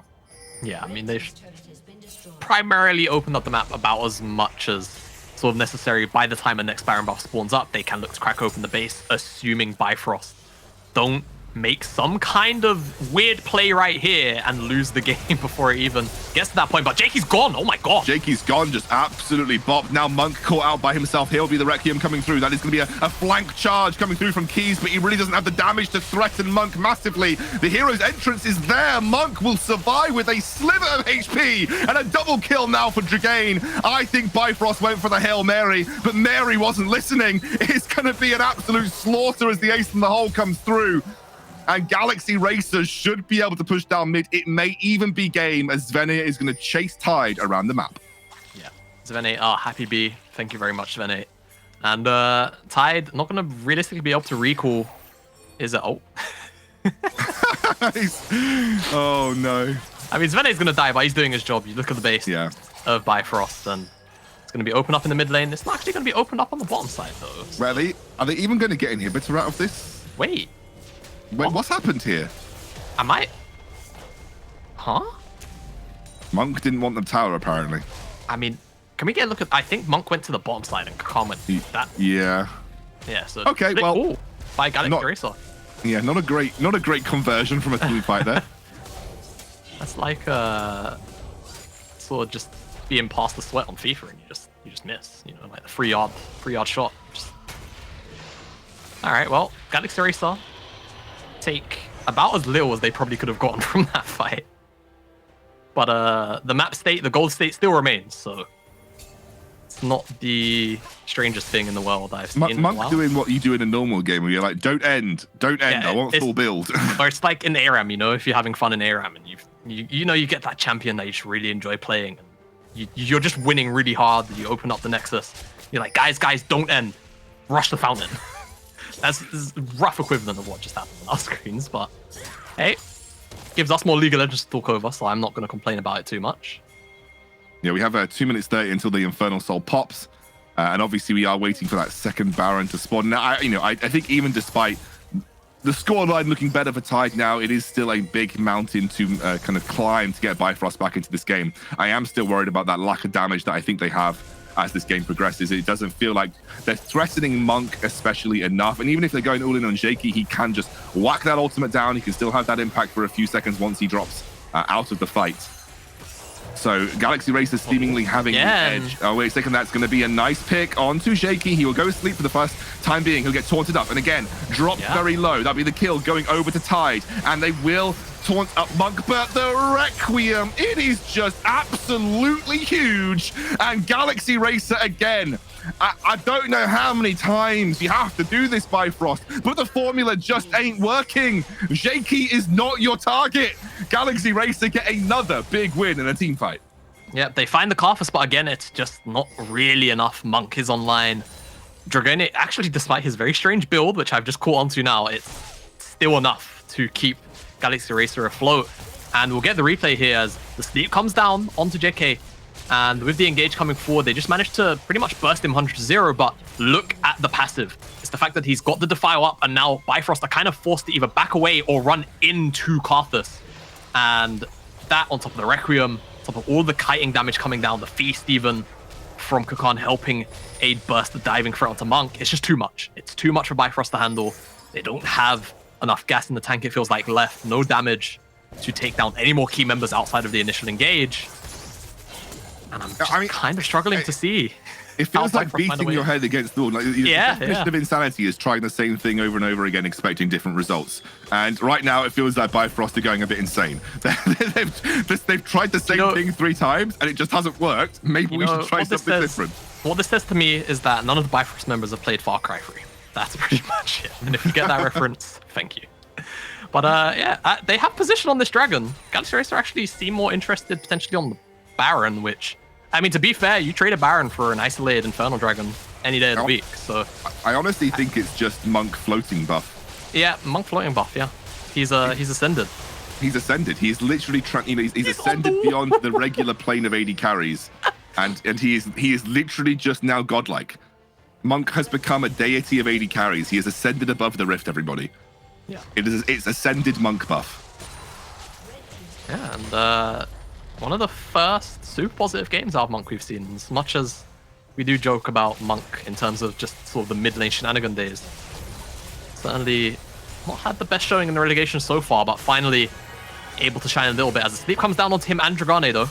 It's going to be a long-range charge. Now, this is the kind of engage that you are looking for. They are changing things up, and Monk gets the kill. Now, Jakey on the backline going relatively uncontested, but he will be locked up eventually by the taunts. Kakan is still tanky enough. Jakey is still there. It doesn't matter at this point in the time. They changed it. It looked different, but the end result is the same. The Requiem should almost take out Bruland, but the inhibitor will drop. A 3-for-3 is not bad for BIFROST, but they still lose the turrets and the inhibitor.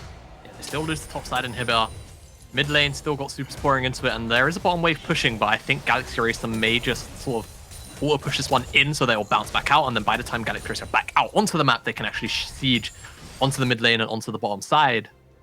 And yeah, a really nice angle found by BIFROST. They pick off 2 carries in Dragane and Monk, and I mean, both of them pretty much die within CC to the point where they just opt not to flash. They just recognize they're dead. But Jakey, too big. Unfortunately, too big. Still dishes out enough damage to practically carry the fight. 4 and 10. I missed this, by the way. 11, 4 and 10. This is like nightmare Carthus. You know, if you play a lot of solo queue and you see Carthus sometimes, where it's like, in this game, he's kind of just farmed and walked over to kills, and kills have happened before it, and that's kind of. And not to take away from Jakey, he's been playing phenomenally, but it just feels like an unbreakable wall which you just can't smash. And nice double swirling seed here onto both the AD carries of BIFROST. Then the charge comes through, plus that Malphite ultimate only lands onto, I believe, Dragane, but you see Tide just removes Monk off the Summoner's Rift, and Dragane closely follows. But take a look at Jakey. He's just kind of in the front line, keeping everybody else at bay. Tanu almost got one shot. He walks back into the Defile, don't know why. Keys then flashes onto Jakey in an attempt to take him down, and he does, but hey, I mean, he still casts his ultimate from the Death Chamber and doesn't quite manage to take down Bruland. But the engage angle was nice, it's just a little bit too late, it feels. Yeah, I feel like if they did that 2 or 3 fights ago, like insane. Like just Malphite ult, Galio ult on the back line, and they go for it again. All right. This is a big group up from Galaxy Racer right now. Yeah, and they're going to disengage. I mean, I like the proactivity from Bifrost. Yeah. They're trying to find these angles. They can't just let Galaxy Racer do what they're doing because they'll slowly bleed out. Yeah, I think the fact that Bifrost are still willing to look for those engage angles shows that they're still capable of being proactive. That's another nice double sleep. Here comes the engage. They're going again. They're going on to Monk. He has got the spacing this time round. Those Benny does get a good play off. They will immediately get Jakey down low, but this is, I think, too much for Bifrost to get onto. Monk is untouched on the backline, slapping people with bullets. A double kill for Monk, a double kill from Jakey. He's going to requiem their corpses for the ultimate BM, and Galaxy Racer will go for the 2-0 over Bifrost in this series.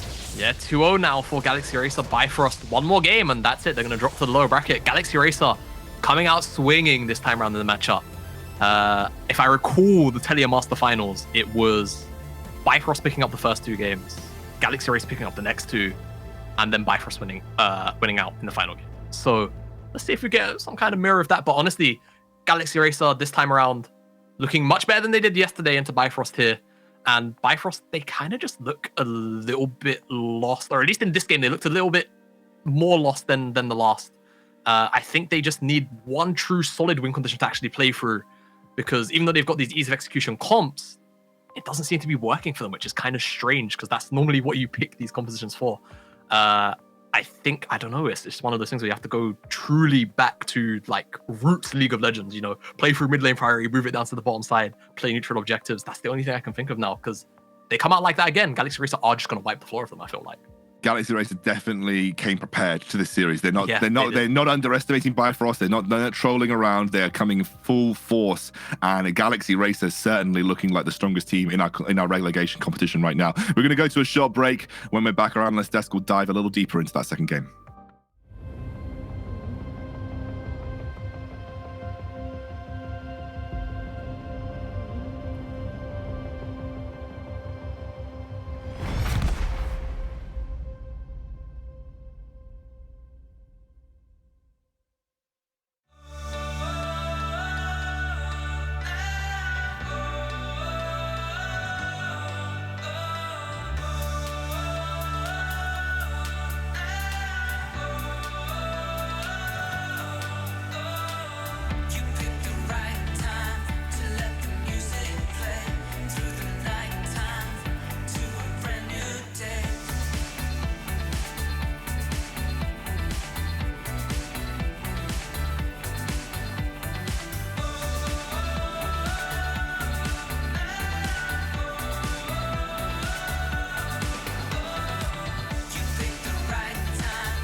Waking up, the sun is rising.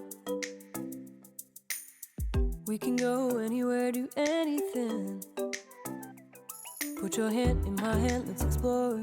Travel places no one's been before. Leave your fears and hear you calling. Wherever you go, wherever you are, the beauty's unique. The melody's so sweet. Our differences make our union so great. Together we perfect harmony.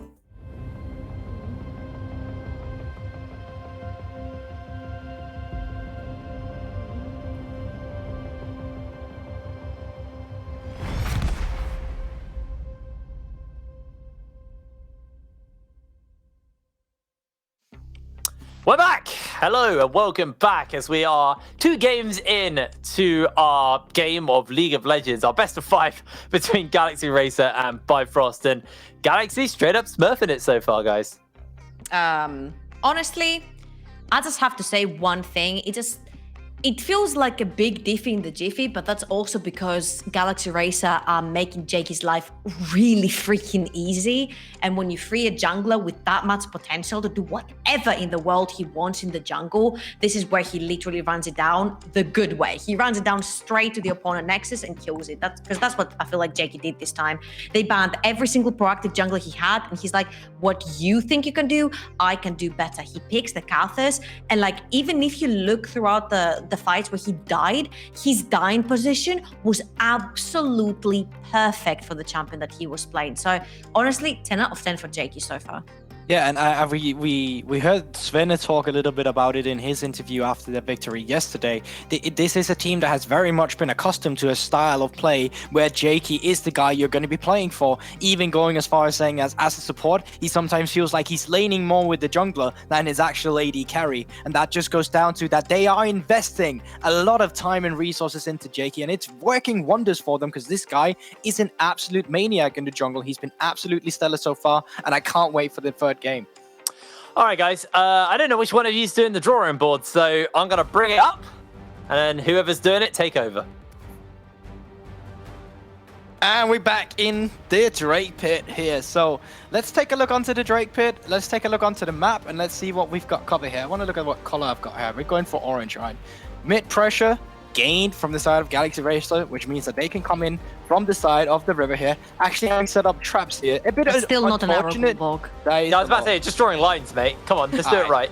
All right, where's the arrow? Right, there you go. This is an arrow. There you go. Thank you. Much better. A bit unfortunate that we're actually on the Infernal map when Monk is playing Caitlyn, because that just widens the Drake Pit even more, making it harder to come in with that field of traps that usually is a blockade for Caitlyn to actually stop them from going on to you. Now, with this Drake being started, it is going to be Galaxy Racer trying to come in and contest this. And what BIFROST does really well here is actually get a sleep onto Monk so he can't stay there. And they want to go in and actually try and get on the backline. But meanwhile, everyone is fighting on the backline and it's going to be paying attention onto Monk. I want to take a look onto JK once again, because this is something he does really well. Yes, he doesn't get the Drake, but what he does is a perfect timed layaway, spending the time of Tide down here, and then flashes over. And then pay attention to the wall of pain coming here, still hitting him with the layaways, putting him so low. So when the rest of the fight is finally finished, gets another double kill here with the Requiem as well. And it's just something that's very beautiful. Despite him not being played for in the team fight, he's able to keep up with it individually.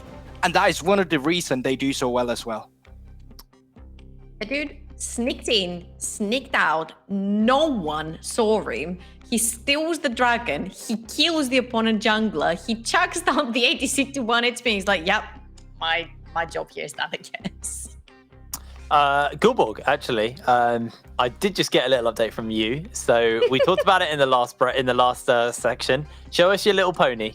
I mean, I decided to, I wanted to go all in, and you know what, I'm not really a good artist or anything like that, but I decided to draw my favorite champion instead. So as you can see here, I decided to draw this. No, get out! Come into this get out! You didn't draw that. And you know, I'm very humble myself. I'm very humble, all right? My drawing skills, they're maybe not that good yet, but I thought I did an all right job. So yeah, I just thought I'd draw my favorite champion instead. That's not a horse. I don't believe that for a second. I just genuinely don't believe that for a second. You could, there's the thingy backwards. That's like, not a horse. This is a real picture. There's markings on the back of the paper. Draw trouble in the next game, and then I'll believe you, because I know you won't just have a drawing of trouble lying around. I feel like that's like I accepted your challenge. You can't just make me do something new, all right? That maybe He's next lying. year. You see said that? it was a Everyone horse. at home That's now a cat. knows. If that's true, I'm gonna be.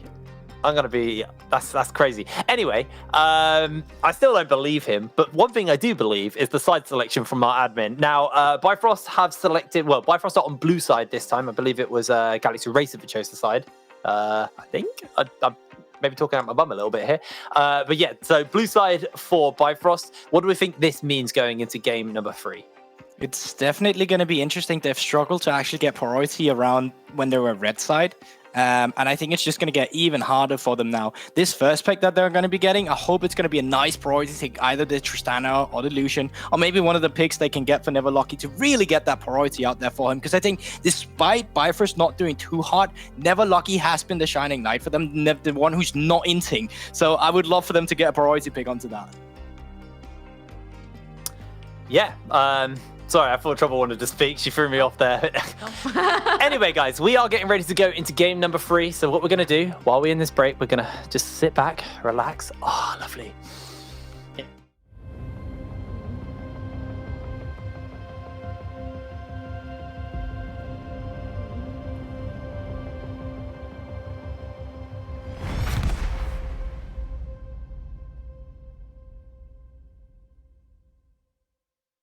Just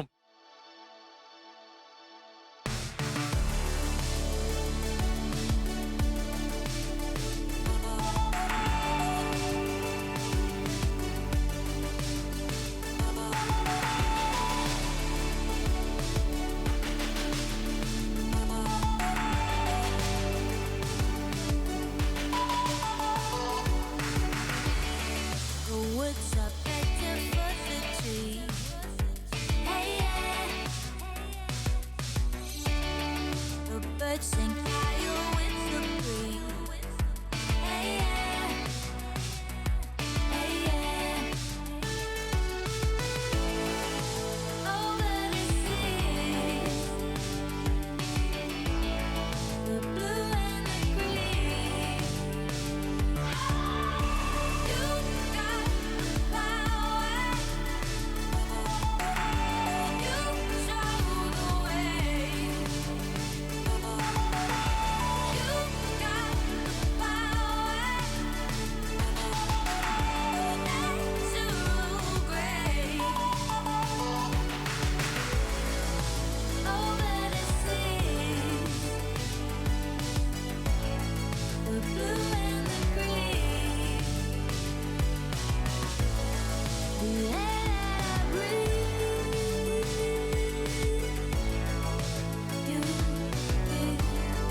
to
If you wanna find love, then you gotta have faith. The world is on your side. The world is on your side. If you wanna find love, then you got to have faith. The world will be your guide. The world will be your guide. No, I don't care. No one can tear you down. We'll lift you up. It's about here and now. You're gonna find love. Yeah, you're gonna be alright. Yeah, you're gonna be alright. Yeah, you're gonna be alright.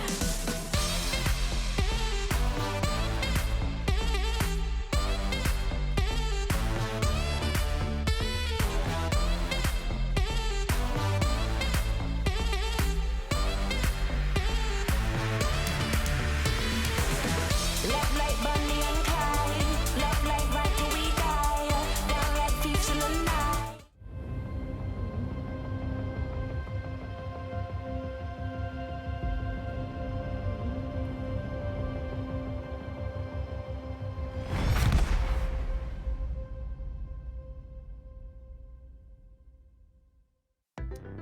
I'm still molding, but I got cut off. But we're getting ready to go into our third game.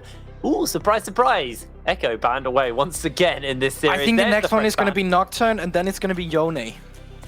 Oh, What happens if they go Yone Nocturne? wait, what? That would make you 5-head though if that happens.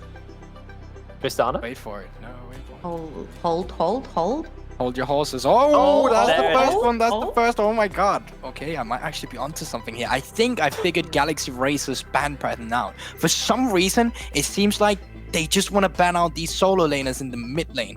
I can't put my finger onto why, but Your name.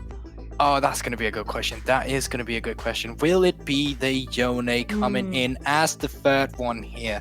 Would be a very big surprise, but a welcome one. I think. Let me it's a touch my strong beard as champion well. right in. Yeah. Ah, yes. No, whoa! Oh! Wait, hold on. Hold on. Get out of here, Goldborg. You moron. You didn't even get picks of bans right. Why? I don't mind the rail ban as well, though. We'll see what's going to get changed up here. That's not enabled, so don't worry about that one. Not much attention, realistically, in the jungle. Obviously, technically, Nocturne is a jungle pick as well, but they are looking to take away JK's picks here. And it is going to be the Karthus, so banning that away from him. He had a very, very good game, too, on that. But curious to see what the answer is going to be out. Things like the Lilia are open. Things like the Udyr are still open as well. So there's a lot for him to take. So this is going to make it interesting, because right now you need an AD damage profile in the mid lane when you go AP in the jungle, so you don't spam too much. And you can't really go for the Lucian, but Yone is just going to be available for them. So that is probably a pretty good first pick coming out from the side of Bifrost. And the thing here is, I'm not sold. I'm just not sold on the Bifrost Karthus.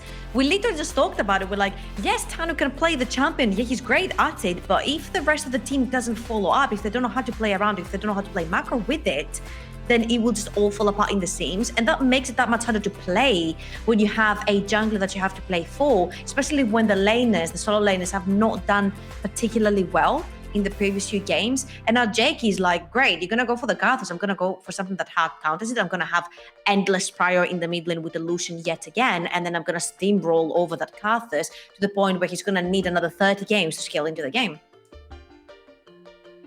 Well, Nidalee is going to be picked up for Galaxy Racer. Now we're seeing the Caitlyn pick up for Tide. We saw him on that on game number 1. Monk had it in game number 2. And now over to Bifrost to pick up their next pickup. Question is are they going to go for something like that Yone and pick up a mid lane? I know they're going to go for the Karma. Again, a flexible pick, can move around the map, so it doesn't reveal too much here. And that means for Galaxy Racer kind of go into this not entirely certain where that Karma's going, but I expect them to probably look at getting an AD carry from Monk right now. Yeah, so that's a flex pick. Problem with this is that now Galaxy Racer is just going to be banning out a lot of AD mid lane champions. As I've already said, like, you don't have the biggest damage profile right now. Yes, you will always have that AD carry, but you don't want double mage in the mid lane. That makes a Verdant so easy to go into and kind of loses the value you're going to get from the Karthus as well, because the more people who's going to be building AP, well, enemy team is just going to be building more magic resist and then countering multiple people at the same time. I feel like the only thing you can actually ban out at this point is the Yone. They have to go with the Yone at this point for the sort of Galaxy Actually, Racer. They're not. They're going to leave it open. Thing is, Yone is a lane that you can play through, but then you need a little bit more of an aggressive jungle there than a Karthus, and then you're gonna have to give priority and attention down to your bot lane because it's gonna be permanently pushing. And I feel like Galaxy Racer have accounted for that. All they want is just their backline not to get caught. They're not giving any free hard engage instead of Bifrost. They're like, fine, as long as you're kiting back and we can poke you with the Nidalee and we can engage on you whenever we want, this is fine for us. Because if they snowball the early game with the Renekton and the Lucian and the Nidalee, then you don't care if they're kiting or not. And you could probably just go for the AD carry here and then see if you can get the counter pick onto the support. But I think to be noticed is that it's probably not going to happen. But Renekton and Lucian could be flexed. Renekton mid is something we've seen a lot in the LPL to try to deal with certain matchups. So if BIFROST were to go for a Yone mid, you could just potentially send Renekton into him and have an easier lane in the mid lane. So it's definitely going to be interesting there. And then counter pick, as we've talked about, will be saved for Sven instead, just to make sure that they know where this karma is going. Is it a solo lane karma? Is it the support karma? And when we find out, well, we can deal with that issue then. Well, ticking down that clock, waiting to figure out where that's going. They are hovering that Braum as a potential support to go in the bot lane with Tide, but also as kind of like a denial pick as a counter to the Ornn, like a soft counter to the Ornn. And it's that's the more like Talon it. for Never Lucky. You wanted an AD mid, you got an AD mid, Trouble.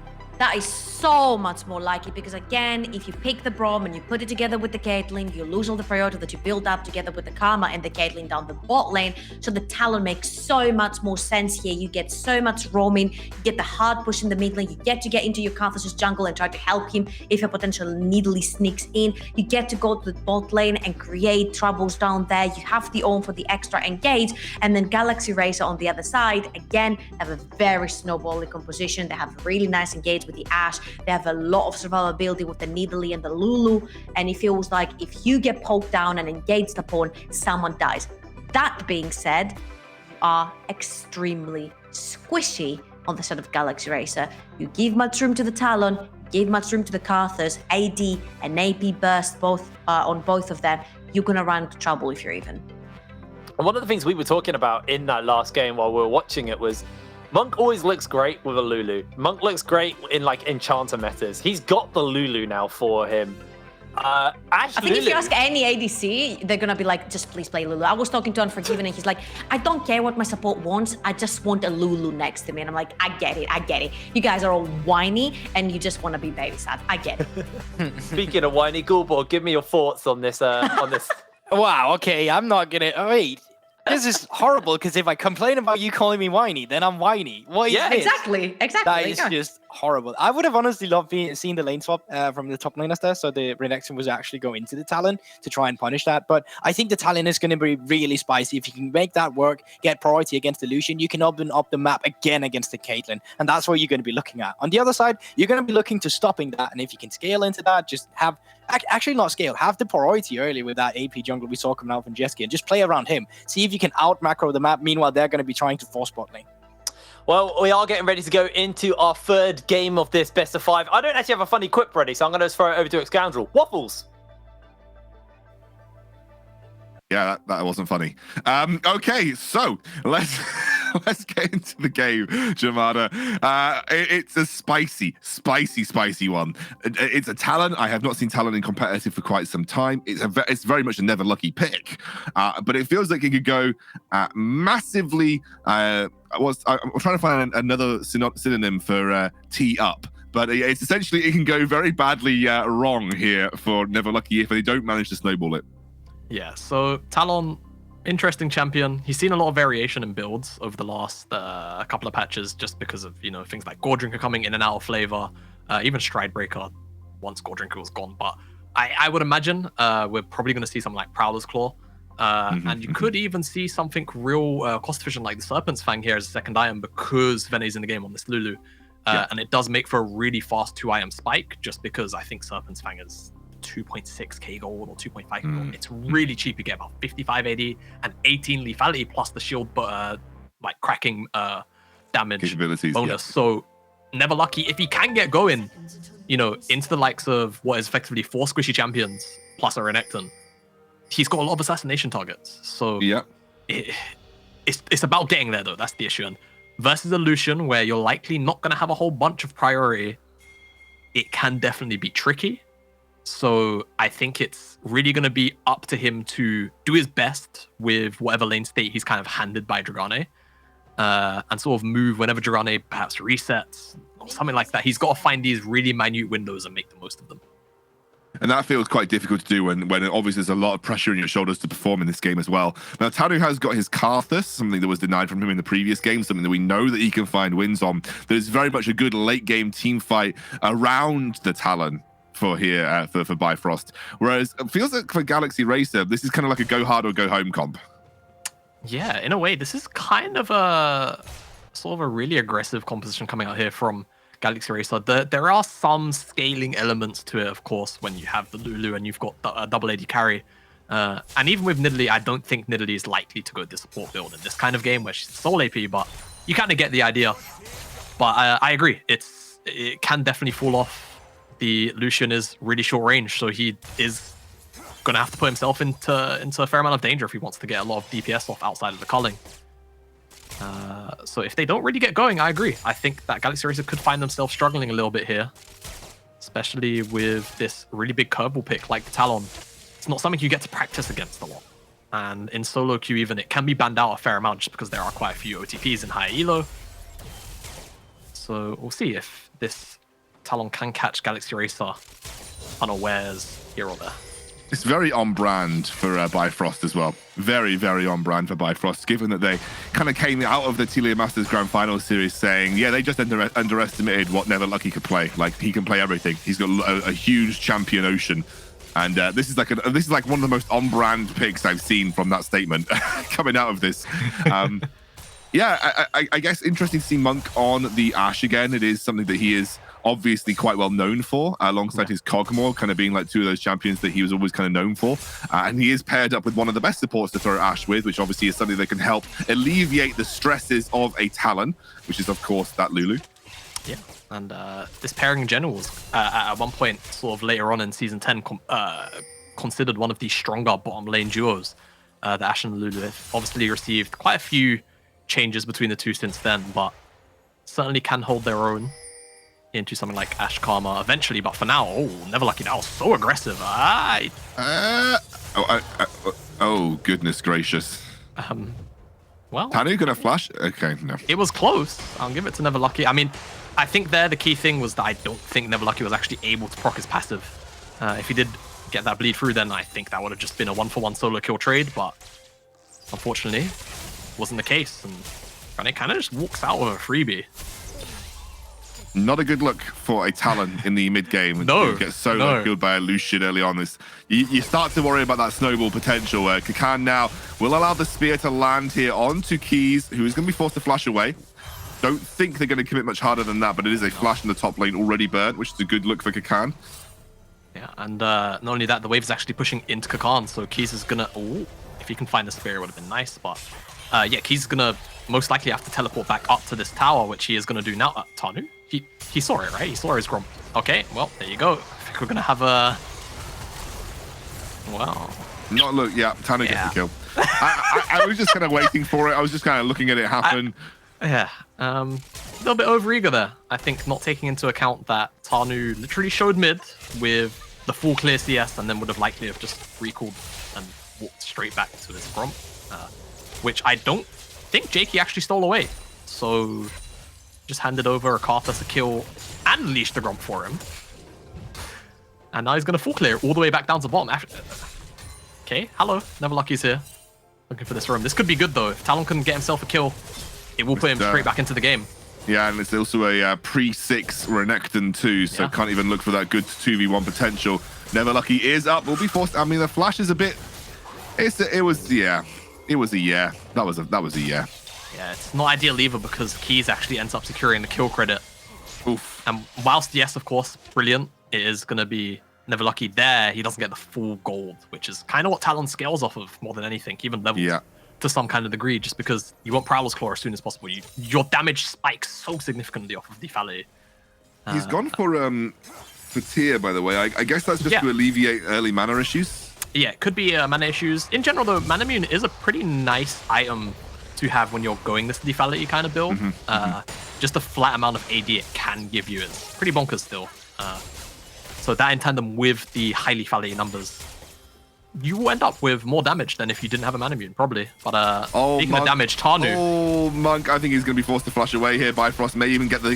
Yeah, I think Monk could be going down. He's surely going to drop to the Karthus ultimate. Doesn't even need to use it. Nope. As Tanu picks up the kill. Trades 1-for-1. Zvene might drop Requiem? Tanu here. Requiem could come through. Now Dragain also forced out. A double kill for Tanu on the Karthus in the bot lane. And actually, BIFROST looking like they got a bit of life in them in this third game in the series. Yeah, all eyes have been on Neverlucky just because of the Talon pick. But one thing we've not really highlighted too much is that Tanu really loves this Karthus pick himself. And it's kind of a reason why it's been taken away from him on a relatively consistent basis here. And showing why, in this case, 3 kills, 2-0. Some kills handed to him freely, but this one he had to work for with this gank. Monk and Zvene just a little bit too far forward. The wave pushing into the BIFROST bottom side, and Tanu just flashes forward and pretty much free pickings. The red buff tick, fortunately, gives Tanu that kill credit, and Tide does drop for his troubles, but I don't think you're going to complain if it's Karthus picking up another kill credit on the backside of the play. No, exactly. We saw what a Fed Karthus can achieve in the previous game. Looking pretty good right now for Tanu on this Karthus at 3-0. 75% of all of the kills here picked up for him. It looks like Kakan going to go in aggressive in the 1v1 versus Keys, who doesn't have that flash available. Here comes the Ornhorn's going to slap him down. Wow. Need a slice. I think this could be a solo kill for Keys if he can find the final basic attack. The Q will miss. No, Kakani's going to die. He's going to die over the wall. He's going to die over the wall. Surely. He's going to see him. Oh, he reacted. Still going. Keys now taking him so low. Tanu picks up the kill. Oh, goodness gracious. This is all over the place for Galaxy Racer in this game. Yeah, Galaxy Racer kind of fumbling in this game 3 here. They are trying to look for a little bit of revenge on the bottom side, though. Brulan has flash, but I don't think he's going to be able to use it. But Zvene picks up the kill. It's the Lulu that gets the kill credit. Yeah, Zvene picking up kill credit. Not ideal. Jakey or Monk would have loved to have had that one. But if we could get a look at the goal, well, I guess we're going to have to wait because this mid lane gank is happening. I think Dragain might just drop to the Ignite. Yeah. Neverlucky gets it. Well, this is going very quickly from bad to worse for Galaxy Racer. So the gold lead isn't as big as the gold state might feel, but I promise you, 4-0 on a Karthus at 8 minutes is not a position that any team wants to be in.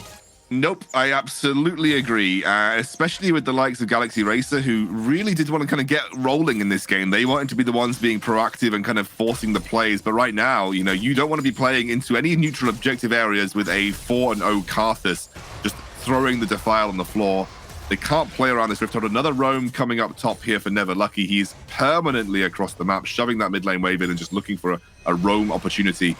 And actually, this has been, although a curveball, it looks to be landing on target for BIFROST so far. Yeah, on target enough. The kill is ending up in Tanu's pocket, but either way, you're not really fast if you are BIFROST. And as you rightfully highlight, Neverlucky's been roaming around a lot, despite not even having tier 1 boots. He's still managed to find the windows, which has been very positive. But speaking of potentially positive here for Galaxy Racer, this 4-man dive on the bottom side. That's going to be the cleanse coming out for Tide. He will immediately force Jakey back, but it will be Monk that picks up the kill. The culling comes through. I think he'll go double. Oh my God! Huge! It's going to be huge. A double kill, almost a quadra. A triple kill. Oh, good. no. I mean, look at Tanu. Tanu's going back to base. He's going back to base. His champion's broken.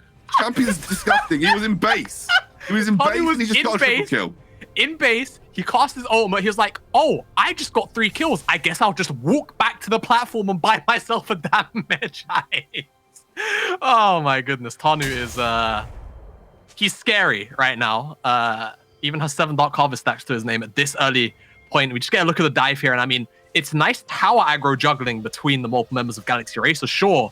But the issue is that Tanu has Requiem. And whilst they've balanced out the tower shots well enough, I guess, they would have traded Dragane either way. The Requiem finishes off all of the low HP targets. And the Monk basically survives with 100 HP. That very easily could have been a quadra kill.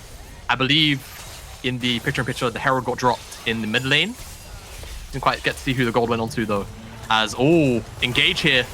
Yeah, straight on Dragain, who goes down into the floor, and obviously Tanu on the sidelines threatening. He is an absolute monster. 801, 700 gold bounty to his name. Honestly, Bifrost, they are steamrollering. It's like a 3.5k gold lead at 11 minutes into the game. Not looking too good for Galaxy Racer. Yeah, and not only that, it probably feels worse than it is just because of the kind of oppressive champion that Karthus is.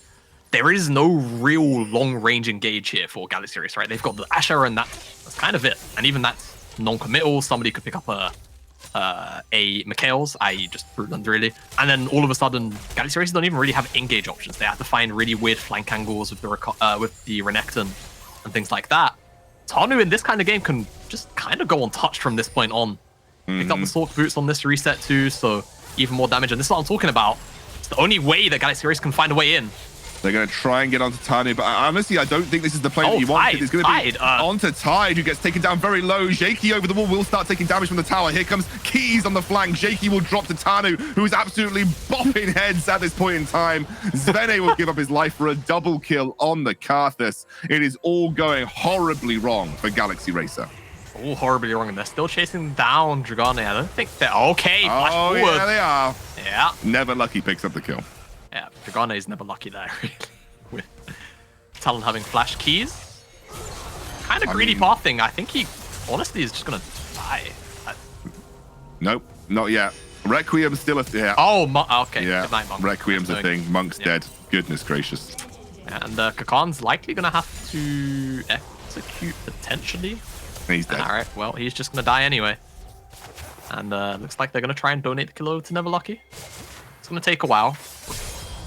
All right, well, Never Lucky presses his lucky. And Tanu, 25 Magi stacks, like Scoundrel. This is an FF at 15. Yeah, this is, speaking from near... Oh, he even got the blue bar. Yeah, so this is the kind of thing. This is the only way that Galaxy Racer can find ways into this game is through things like the Asher, and even that can very soon be negated through itemization. So the window for Galaxy Racer, I mean, if it wasn't almost closed already, it's getting there. And despite finding the pick onto Tide, it wasn't even really their initial engage target. 2 kills go over to Tanu, and then Never Lucky finds the kill credit here onto Dragane.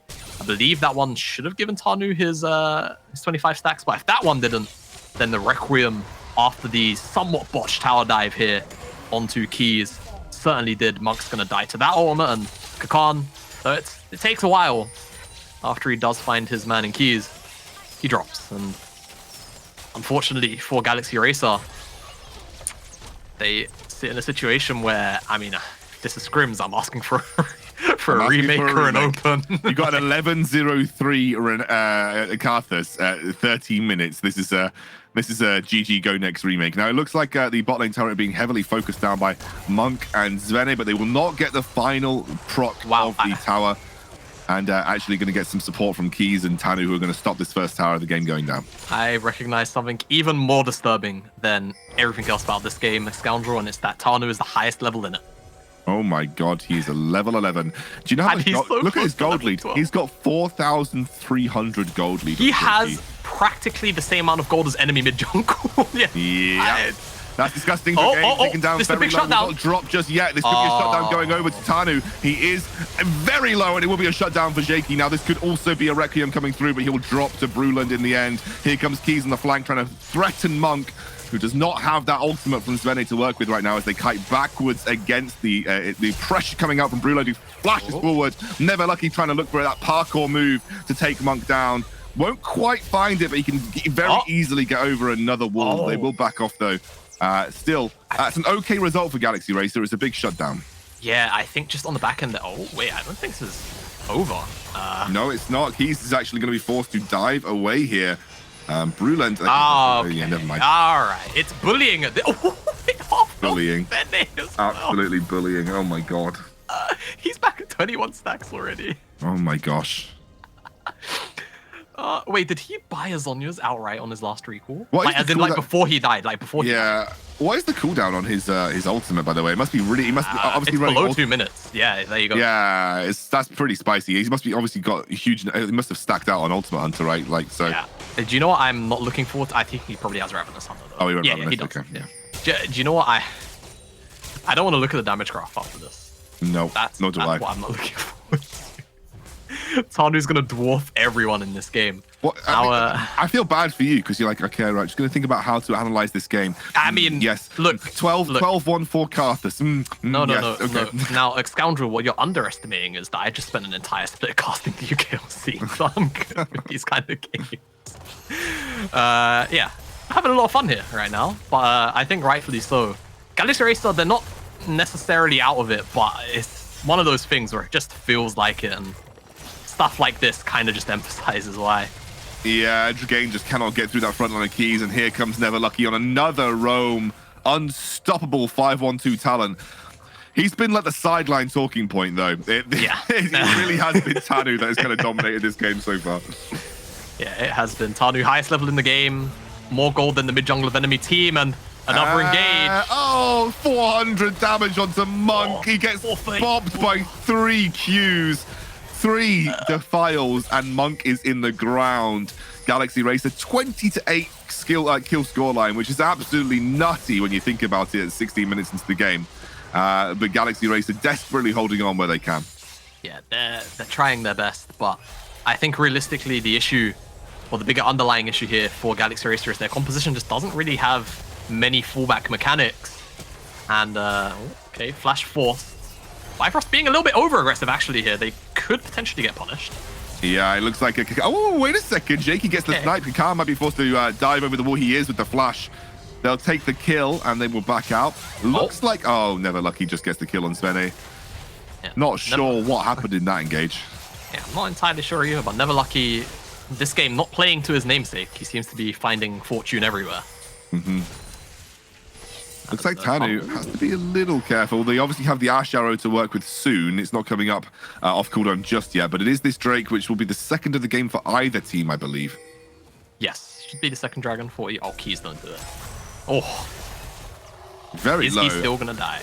I mean, I don't think so. He'll be forced to flash away. There is a supporting reinforcement force coming from BIFROST. Khan is going to basically face check it, but will be able to escape. This doesn't walk directly into the wall from Tanu. Dragain also. Culling comes through. Here's the Ornn Horn. No flash for the Ornn, but he will actually catch Dragain and get him in a double knock up here. And that's going to be Tanu on a killing spree. Oh, this Karthus does just a disgusting amount of damage. The ultimate does not hit from Monk, and unfortunately Never Lucky will just back out for free. Nothing going right for Galaxy Racer so far. It's not.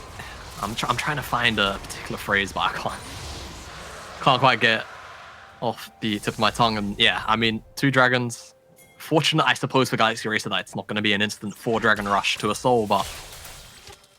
Is it fortunate? I mean, but like, let's say this game goes another 20 minutes. Like, God forbid. But let's the mental battering worth?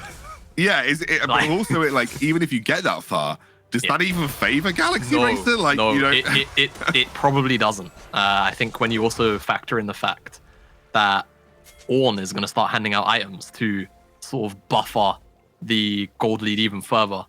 You know, typically you talk about if you have Ornn on the team and you're behind, it sort of closes the imaginary gold lead.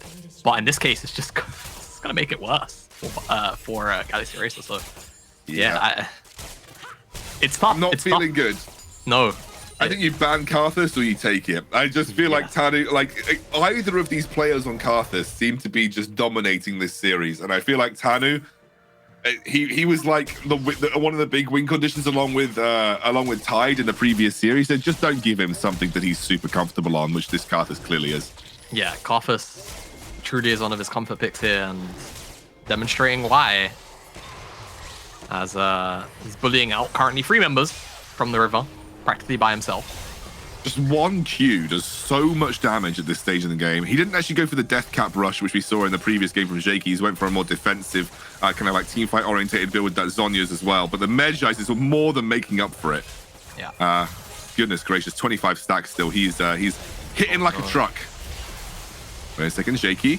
Ace in the hole comes through. Hasn't yet hit from a defile. That's a Zonya's already. Monk taken very low by Never Lucky, who might be forced away. Here comes the Requiem. Can Monk survive? I don't think he can. Rampage. Half health across the board. I mean, the Requiem wins the fight by itself. And Galaxy Racer are forced away from the Baron. Yeah, and Bifrost are in hand going to just start it for themselves because they know that they're at no real threat of realistically losing a fight around this. That being said, ult economy isn't really there for Bifrost. They don't really have ults up and available. So if there was a time for Galaxy Racer to win a fight, it could be right now. Good turn from Bifrost, honestly, though. Yeah. Really, really good turn from them. Yeah. Like Kakon. Yeah, I mean, they can now just turn back onto Baron if they really wanted to, but that was a really lovely turn. They just sort of said, okay, we literally got the teleport, we got the engage that we wanted, we got another kill out of it. That's exactly what we needed. No need to go any further than that. Yep, and I mean, Galaxy Racer, they're going to find their second tower of the game, but 175 gold split between a Lulu and a 2-7 Lucian at 21 minutes in the game. Don't think you care if you Bifrost. Plain and simple. If we could get a quick flicker of the gold, because I want to see. All right, so he's only going to pick up a second needlessly larger rod. Tide has the biggest wallet in his pocket at the moment with 2.1k gold ready to spend, but Look Tanu at that is goal. I mean, Tanu dwarfing everybody else. Everybody else is actually relatively even, like the top lane even. There is a bit of a discrepancy in the mid lane, but there's a slight advantage for Monk in the bot lane, slight advantage for Bruland in the support role, but not a huge amount. But you look at Tanu, he has got a gargantuan gap in gold, not only from anybody on his own team, but also over his opposite number in the jungle in the form of Shaky. He is like single-handedly forcing the gold difference gap that you're seeing between the two teams. Yeah, and here's the big issue, right? Is that let's say this was another champion. Let's just, for the sake of an example, just say let's say this was Graves with this kind of gold, right? Graves can be an impressive champion who's this far ahead. I have to pause this point because I think we could see a bar heads right here. Yep, Shaky, oh my word, just gets absolutely one-bopped. Kakan knows he's in the wrong place, he's in the wrong place at the wrong time, will be forced away. That's going to be an ultimate to disengage, but it really doesn't feel like it's going to matter. Requiem surely will be on the cards as well if they take them low enough, and they will. Right. Requiem comes down, quadra kill for the Karthus. Not going to go for the Penta as it's too much of a dive, but Bifrost now should get the Baron for free. Yeah, that's a free Baron. Disciplined, not greedy for that pentakill. The highlight real play. Can respect Bifrost for that. They recognize, their backs are up against the wall still technically in the series. They have to make it 3 games in a row to instantly promote into the NLC. And I mean, if there was the kind of game you'd like to start off your win spree on, I think it's this one. As a replay on our screen, it's just Jakey and Kakan face checking, unawares that Keys is waiting here. And it's a nice combination to effectively keep Jakey from realistically ever being able to move.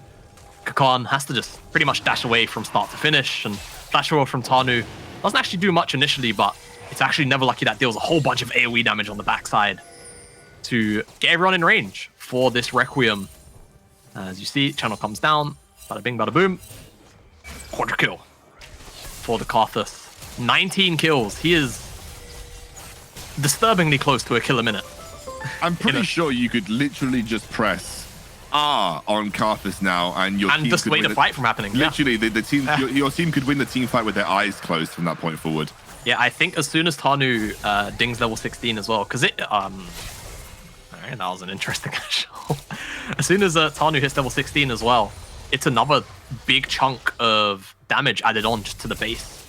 I think it's about 200 per level on Karthus. You can see he's really close. Oh, well, I guess the overlay hides it, but he's really close. This blue buff will tick him to level 16. And now I think the base damage is 550, if my jungle knowledge is correct. I think you have to press. But it does. Well, I can tell you it does with his itemization. It's 1,000 damage. Yeah. So that is a 1,500. So 1,000 damage on a click of a button across the entire enemy team. That's just 5k damage straight up. Obviously, with not factoring in magic resist, but that's just 5k flat damage straight up, which is absolutely nutty. Yeah. I mean, we've been talking about opening for like maybe 10 minutes now, maybe even 50. Cullen's coming out to dissuade what is realistically the inevitable though, and alright, I'ma say it, the game's probably over. Galaxy Racer should be looking towards game 4. I think this game's been over for a while. Yeah. I'm not gonna lie. The Ornhorn just come out to separate Dragain here. They are just trying to get a pressure onto this tier 2. They're playing it by the books right now. Yeah, they are. They're painting by numbers, as we like to say. Gracefully dotting the I's, crossing the T's. All of the bureaucracy kind of stuff around League of Legends. They finally crack open the base. I mean, you could siege so effectively with Karthus and Caitlyn. Ooh. Nice spear onto Bruland, but he's not really the target that you're that concerned about. No. And both the Ocean Dragons gonna slowly regen the Bifrost members. It's not as present as the likes of a Soul, but still enough to feel kind of bad.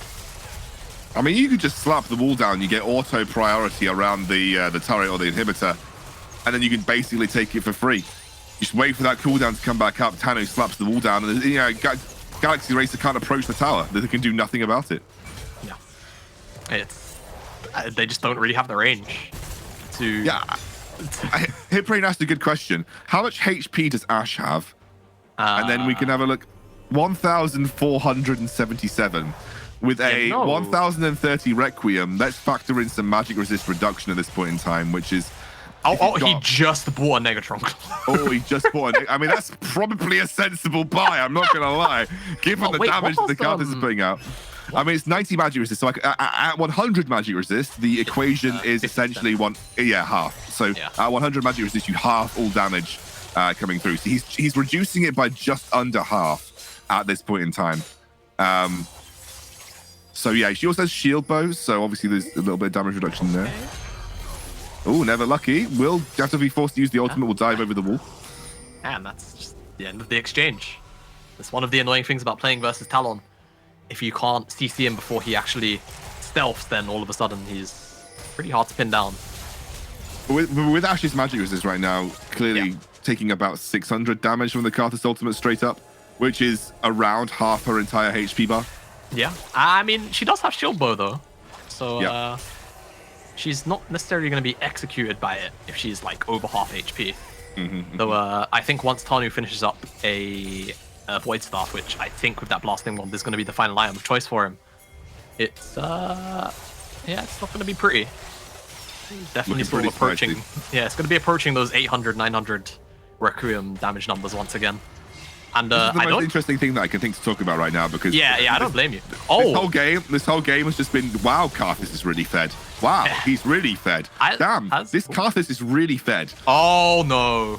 Oh, never lucky. Doesn't even need the right. Watch the HP bars. Watch the HP bars. Vene taken down to minimal. Monk will drop. Jakey basically lost 3/4 of his HP with that single Requiem as the ace in the hole comes through. And a Requiem has done everything it needs to. It has forced them into an untenable position in this team fight. And I think now they are going to push down mid. Yeah, they've got 3 members in the mid lane, Keys and Never Lucky just here to effectively slow down or, even stop the recall there of Kakan. Teleport coming down, but they... he gets stopped as well. It was a desperation teleport coming through, but the rest of Bifrost will take down the Nexus towers. And this has been a long time coming. It'll be a nice little pickup at the end of the game, and they will get the Nexus and take this series to 2-1. 19-1-6 Karthus, by the way. 25 out of 31 kills this man was involved in. I have not seen a competitive Karthus score like that in quite some time. Pretty brutal. Yeah, that was just not fun for Galaxy Racer from start to finish. It's just the nature of that composition, though. They kind of had to get going with it, right? You've got Lucian, you've got Renekton, you've got Nidalee.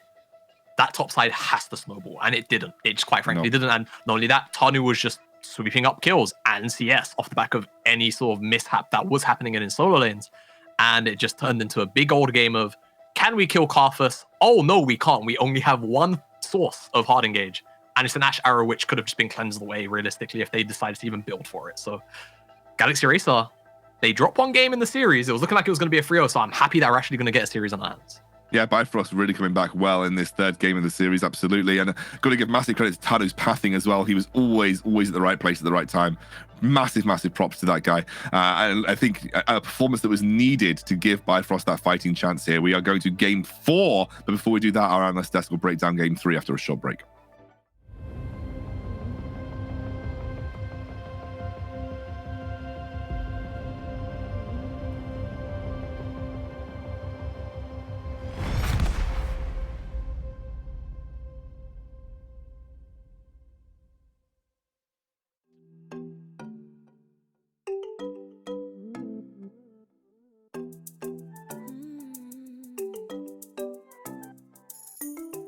Waking up, the sun is rising. We can go anywhere, do anything. Put your hand in my hand, let's explore. Travel places no one's been before. Leave your fears and hear you calling.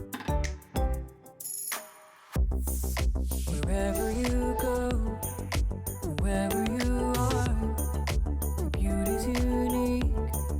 Melody so sweet, our differences make our union so great.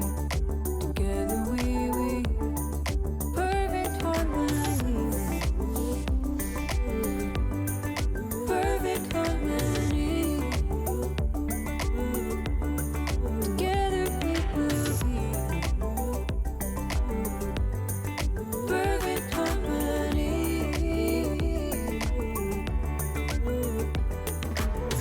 Let's get lost in a forest of green. Lose ourselves in the blue of the sea. Paint the world any color we choose, or a rainbow with all of the hues. Make the world the way that we dream.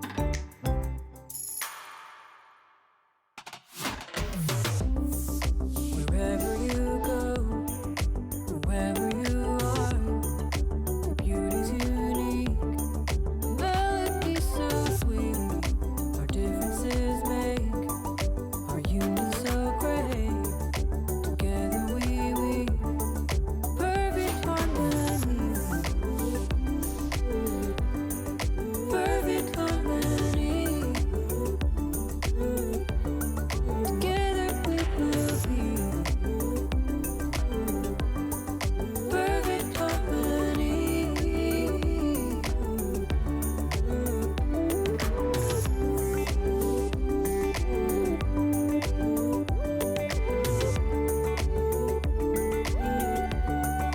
Together we'll be. Together we'll be perfect harmony.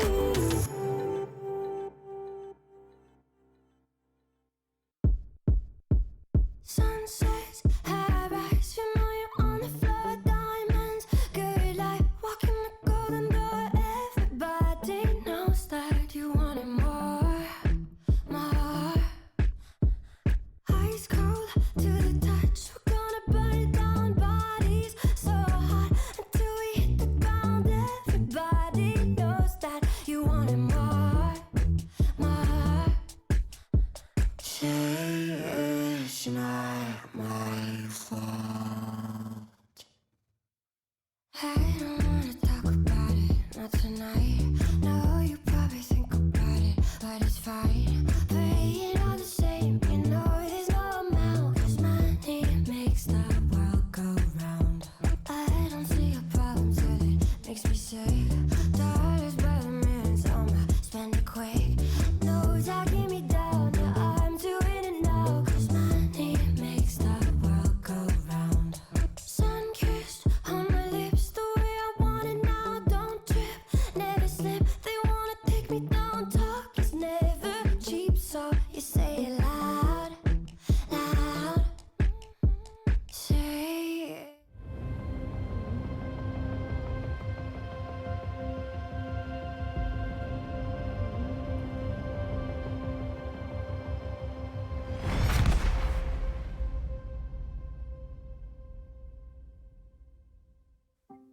I'm going to say it. I'm only going to go and bloody say it. We got a series on our hands as we're moving forward into game number 4. And that was a very dominating game coming in from the side of BIFROST. 29 minutes on the clock with a total of 41 kills between our two teams. Trouble, talk to me. All I'm gonna say is do not disrespect the Carthus. I literally saw Galaxy Racer trying to dive the bot lane of BIFROST with 4 members. And instead of having one member tank the entire duration of the tower and actually die because the new Karthus had ult, all 3 members out of 4 tanked a huge chunk of the tower while trying to kill the other 2 members out of the tower. Everyone ends up low. 3 people ended up getting blown up by Karthus. That's what Karthus needs. He wants kills without having to actually be in that situation, because he's also farming his jungle up in the top. So if he has the advantage of just pressing R, grabbing 3 kills, grabbing his jungle, the jungle is dead, I'm just gonna move over to your race, take them as well as the rest of your jungle. When you're in Nidalee, that also needs to be farming. That's just a win scenario. And it's not just the DD once. They just kept on consecutively disrespecting the R button after the Karthus was fed without trying to shut him down. This guy had like, what, 20 kills, 25 minutes in? GG? I was just waiting, honestly, for that FF vote to come out. Like, as soon as Karthus is sitting at those kills, I'm just like, there's no way you're coming back. Have you seen the 4 squishy members you have on your team? Their tankiest member is a Renekton. That's not very tanky. And he was 1 and 5. No shade. All right, listen. We can say as much as we will about that game, what went wrong. It all came down to that Karthus pick. And I think Tanu having a great time on a champion where he's finally able to shine. We saw him on Karthus yesterday. Nothing near what we just saw this game. And I think a lot of it came down to what you just said, Trouble. They were outright disrespecting that champion in general. Now, my point of view here is that what is BIFROST going to do now? There's no way that while Galaxy Race has chosen blue side now, that you'll be getting this Karthus. Either you'll be forced to ban it, or they'll just outright first pick it or ban them themselves. So how do you replicate the success you just have? That's going to be my question. That is a good question. I don't necessarily think, for me at least, that the Karthus was the problem. It was more how BIFROST chose to play the game, because Galaxy Racer chose to play the game, because we do know that BIFROST have a really hard time wrapping their heads around on how to play around their own Karthus, and then the opponent team disrespecting them. It's like, okay, cool, easy triple kill. Oh, another one. Oh, another one. Oh, another one. So it felt like, for me, what BIFROST did correctly is they took a very heavy roaming mid lane, and they knew that like their top lane has been struggling like 2 series in a row at this point.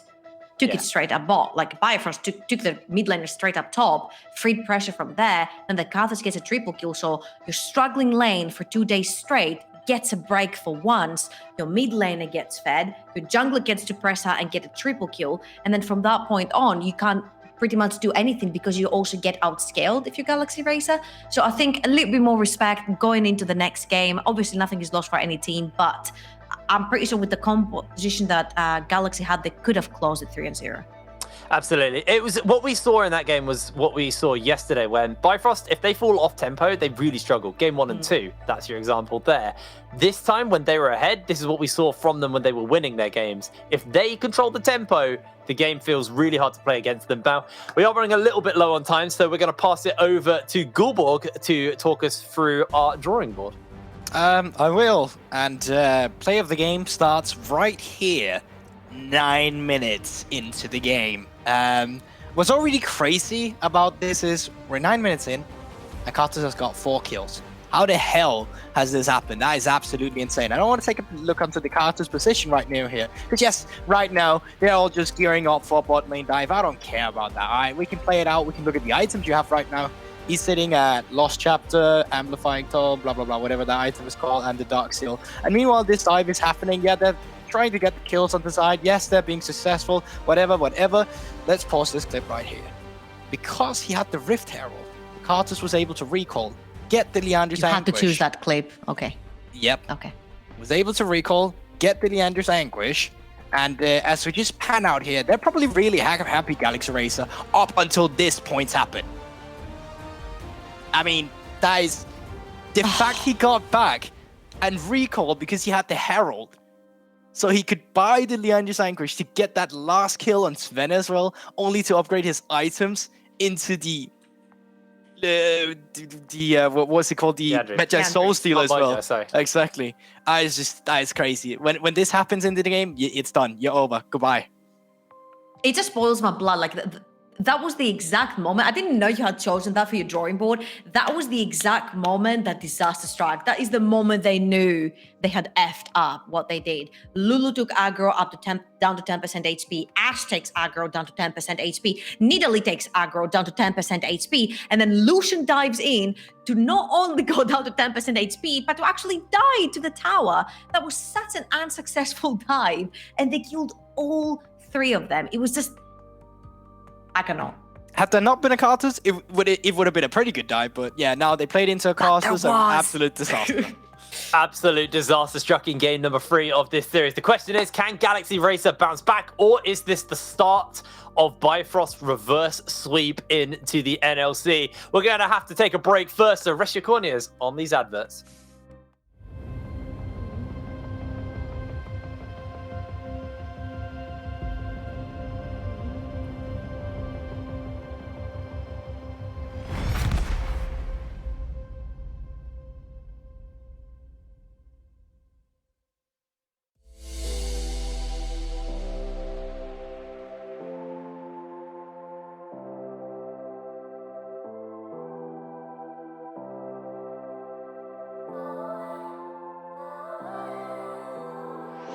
Must be dreaming, think I saw a ghost. Or was it an angel of the past that we all know? Ain't got the answers, but I hold the hope. So I'm holding on to the love, embracing the unknown. Now I'm dancing to the music. I'll just keep dancing till I lose it. Yeah, I got that Friday feeling. Yeah, it's all that I've been needing. Feel it, feel it. You're feeling good, feel it. You're feeling good, feel it. You're feeling good, so good, feel it. You're feeling good, feel it. You're feeling good, feel it. You're feeling good, so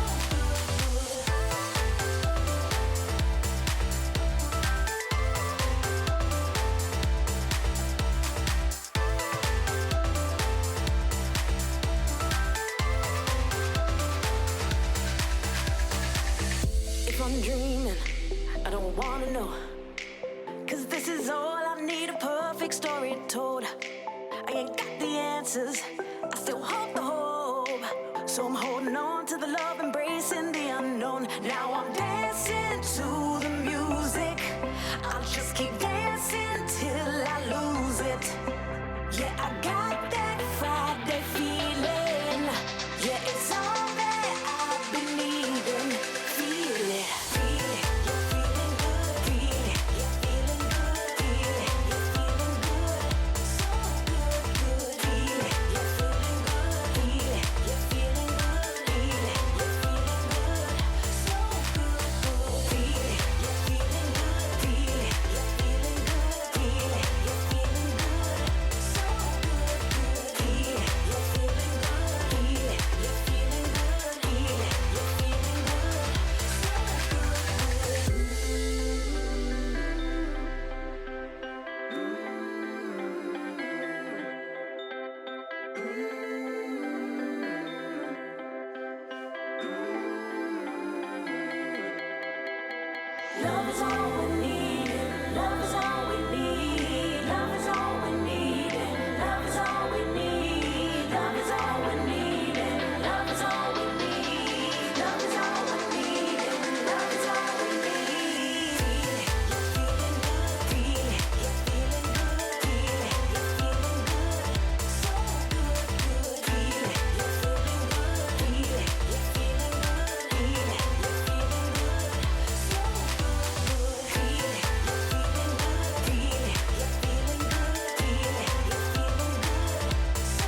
welcome back to the NLC. We're getting ready to go into our 4th game of this series. Like I said, question is, can Bifrost bounce back? Or is this going to be Galaxy Racer punching their way through into the Summer Cup? Anyway, standard bans so far. Do you want to make a guess again, Gulborg, or do you not want to look stupid? It's not going to be a rail ban. It's not. Yeah. Is it going to be Yone? He doesn't want to commit. Yes, I am committing to that Yone ban. Before they were red side, now they're back on blue side. Surely it's going to be that. It's not going to be Talon, because the only reason Talon was picked was because you had an AP jungler, which was the Cartus. And you look like an idiot again. All right. I did initially say it's not going to be Rail. So the reason why I thought it was going to be Yone again was... Yes, the reason why I thought it was going to be Yone is because I thought they would first pick the Cartus, but they decided to just throw it out the window. And Trouble, you said it, Hecarim, open and Tristana available. There's so many power picks actually. There's Now. It's just overloading the draft. Rel, they haven't really been prioritizing. Like, none of this team has really been prioritizing it. But I feel like Jakey is the big card that you have to bet your chips on at this point, and you need him to be very comfortable. He looked absolutely stomping on the Hecarim, so I will give it to him over again. But then Bifrost replied with a really strong bot lane, or you could just put the Tristana mid lane, depending on how your composition unfolds later on. But I do feel like a Rel Tristana comp is super strong on the bot lane, and Tide has yet to show signs of life after yesterday's outlay. I think his energy bar has like slowly been recharging, and hopefully now with the Tristana he'll get the show. Remember, it was that final game where Tide really came back and carried, so never know. Anyway, we've got the Gragas pick up here along with that Caitlyn. Remember, the Gragas flexible between the top and the jungle, top and the support right now. Olaf going to be picked up for Tanu as we head into ban phase 2. The question to me is, where is the focus going to go right now? I expect to probably see Gnar show its head, probably from Galaxy Racer as a ban. Yeah, and what I wanted to try to talk about before we go into that second ban phase, or while we are in it, the first bans coming out in this series was Lucian, Rel, and Tristana from the side of Bifrost, but they've completely chosen to overload the draft this time around and be like, you want to pick that Hecarim, that's fine. We banned the Orianna so you won't have that synergy in the mid lane. And then we take the Tristana and Rel for ourselves and keep this power picks, and we get the Olaf, which we know that Tano had priority as well. It was banned against them in the game before this game, just because it's one of his priority picks as well. So now on the side of Bifrost, you are just getting rid of those synergy champions that pairs well with Caitlyn, so they can't get complete priority down in this bot lane. But that's the thing, Svenny doesn't like to play these champions. He mentioned it. He wants to play the hard engage. He wants to be the one going in first. He's already played Karma today. I mean, yeah. So if and that didn't go very well. So if anything, he doesn't want to go back to the Luxes, to the Morganas, to the Karmas. That's not really his style. He wants to go into something more aggressive. And at this point, I wouldn't mind seeing Galio in that composition that they have for Galaxy Racer. Galio would be great. You can go in with the Gragas. You can go in with the Hecarim. You can pair this up with your ADC if you want to, because they're going to be diving the backline with the Olaf as well. And I quite really like what Galaxy Racer have composed so far. The Gragas could end up going down with the Caitlyn as well, because you do have the Rel. And obviously there's like no pinch on the mid lane pool, because Galaxy Racer have said over and over again, you cannot ban this guy, and it just comes out with the Ahri. Now hear me out. Cillian. I know out of nowhere it might sound insane. No. Hear me out. With champions that want to jump in, you get the movement speed onto Hecarim, you can get the double bump down. There's still lots of priority for you to go for with that lane. So I would love to see that. I would honestly love to see that. But yeah, no, they're coming in with the Syndra pick for Dragain instead. If he can't have the Orianna, he'll have the Syndra instead. And then it looks like from the hovers we're getting from Svenny right now that they're looking to put this Gragas down in bot side, which is fine, functions well into the side of Rel, and does have a disengage or CC towards that Tristana rocket jump as well.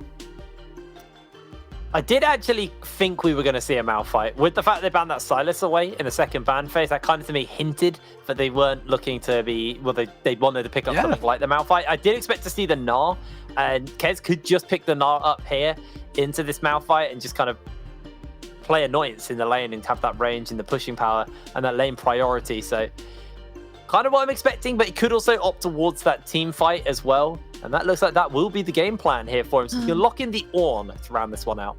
Honestly, Keys hasn't had the most successful of series, neither yesterday nor today so far. So I feel like he felt the most comfortable playing weak side with something that's extremely strong on weak side, such as the Ornn. So I would put him back on comfort, because now and no pretty much offer you the same thing. They'll offer you that late game engage, but Ornn gives you that much more with the item upgrades. He doesn't die very easily in lane, whilst with Na, you gotta try to snowball that early game. You gotta put down the pressure, you gotta put down the pain. And Malphite is not one of these champions that's gonna take this that easy, so you just opt instead onto the noodle fight. And I feel like BIFROST have a really, really, really good all-in composition right here. Literally no one gets left behind, whilst on the other side for Galaxy Racer, they've got a really good kiting team with engage tools if they choose to do that. And I'm looking towards the early game here, because right now it's still going to be about the junglers. It's always been throughout these relegation series for us. And I look at the bot lane, with the Gragas and Caitlyn, you should be gaining priority just because you can stop the CC from Rel, so that should automatically give you that pressure. And the same for the mid lane. Syndra should have a better push in the early game towards this Ahri. So I'm looking towards what can the junglers do in this early game with the priority coming out, and how will that unfold? Because this series has very much been down to how the junglers play. It has been a Diffie in the Jiffy series. I think that's probably the best way to sum it up. But to watch it and go over it with you guys, we're going to pass it over to two very attractive chaps. Imagine if I could speak. Hopefully these guys can. It's going to be Jamada or a Scoundrel. Wow.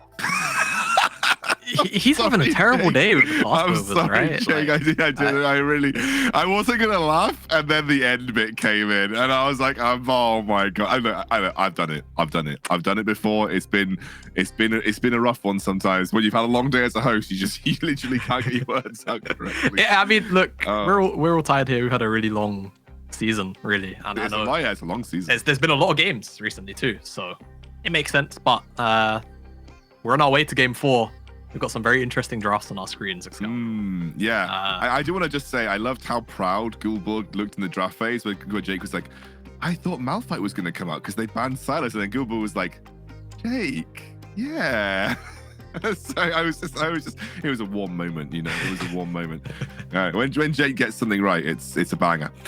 Right, so we have a top, I think someone's lagging on one of the teams, so we're just waiting to see what happens as we get towards this game. So that gives us a bit of time to break down this game a little further here, Jamada. Let's have a look at Bifrost to begin with. Ornn, Olaf, Ahri, Tristana, Rel. Feels like you need to get the ball rolling with this one. If you don't get the ball rolling, I have a feeling that you're going to get rolled over in the mid game.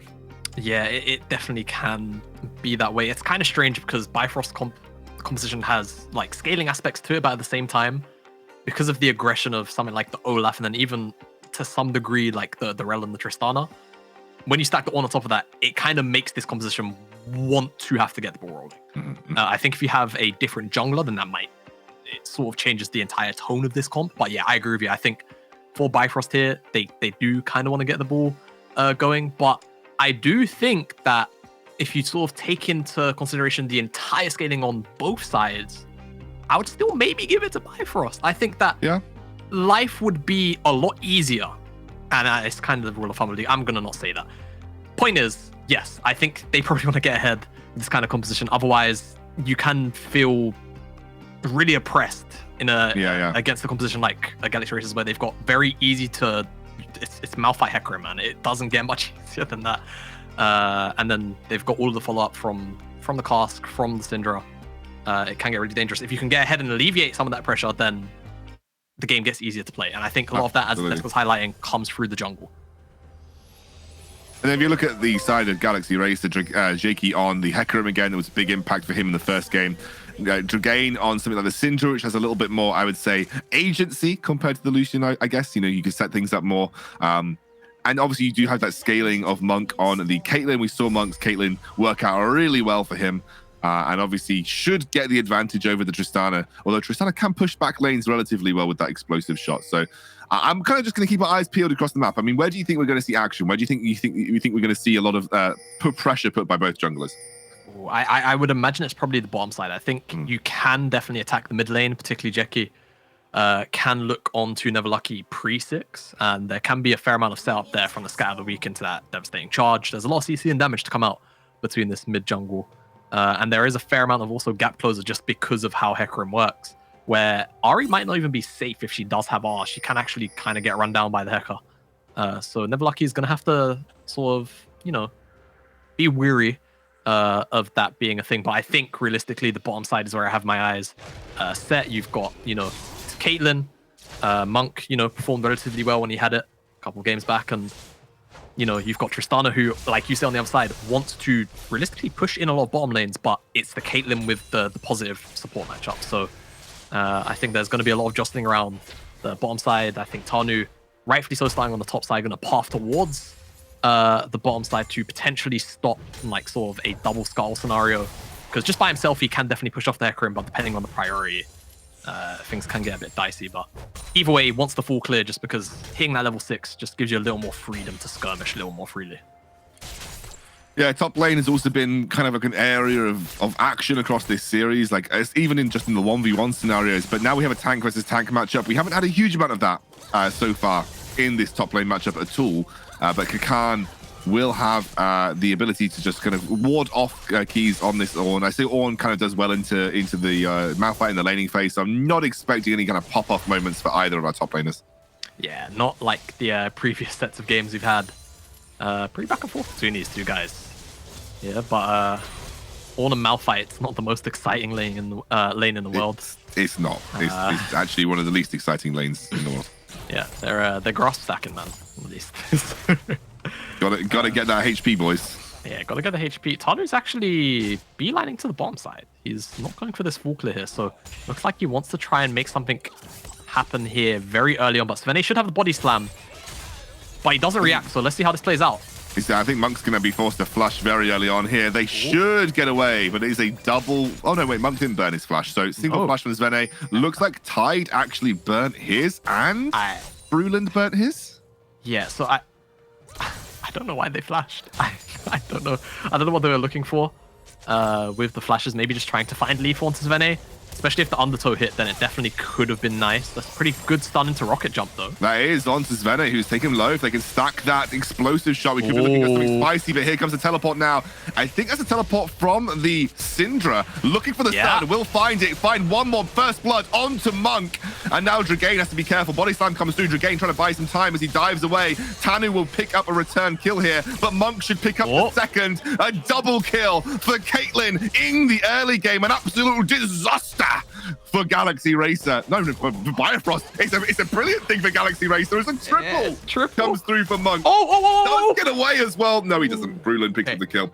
It's all right. My words are failing me just as much as Jake's word. Don't worry.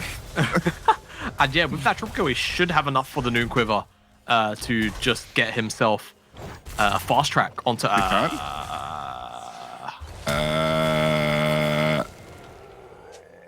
What is it with our top lanes today? Why are they running it down? I don't know. They must have had something in their coffee, man. Because they are really angry with each other. Yeah, but like, why did Malphite even need to be there? I mean, obviously you're building up a big wave. Maybe you were worried about it freezing, but... I hope this replay is in the top and it's a bot. All right, great. So it's double stun here from Bruland.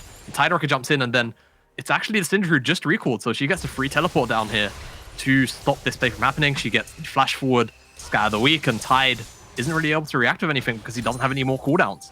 After doing it, the re-engage comes through, and Tanu on the Olaf very early on can be very powerful, but it just takes too long to take down Dragane, and it means that he's not able to turn onto Svene or onto Monk, and then Monk takes him down, and it's a slow rundown onto Bruland, and I think Bruland actually turns back, and this is what allows Monk to pick this one up. He turns back for a Q, and just the fact that he roots himself pretty much just gives Monk the opportunity. It's the animation, and obviously Monk will take the kill over giving one back into Bruland. That's a really good start for the Caitlyn now. Yeah, so up here it just looks like Kakan really wants to get this wave crashed under, but I think honestly when you're this low, you just have to walk away. You just have to kind of walk away and see if he's opts to freeze it. Because I mean that wave is so big that I don't think he could have held it anyway. But it's just one of those things where as a player you get so scared about these very unfortunate lane states that you do make mistakes over them.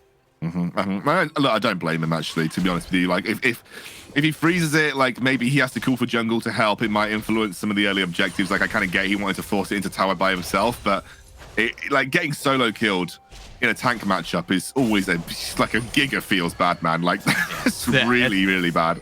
It's like in solo queue, you know, you tell your all-field top laner, hey man, pick Malphite or Maokai, and then they still get solo killed versus normal. And then you're like, well, I guess that's the case. And I'm not calling Kakan an all-field top, by the way. I mean, you heard it here first. Yamada can't autofill top. No.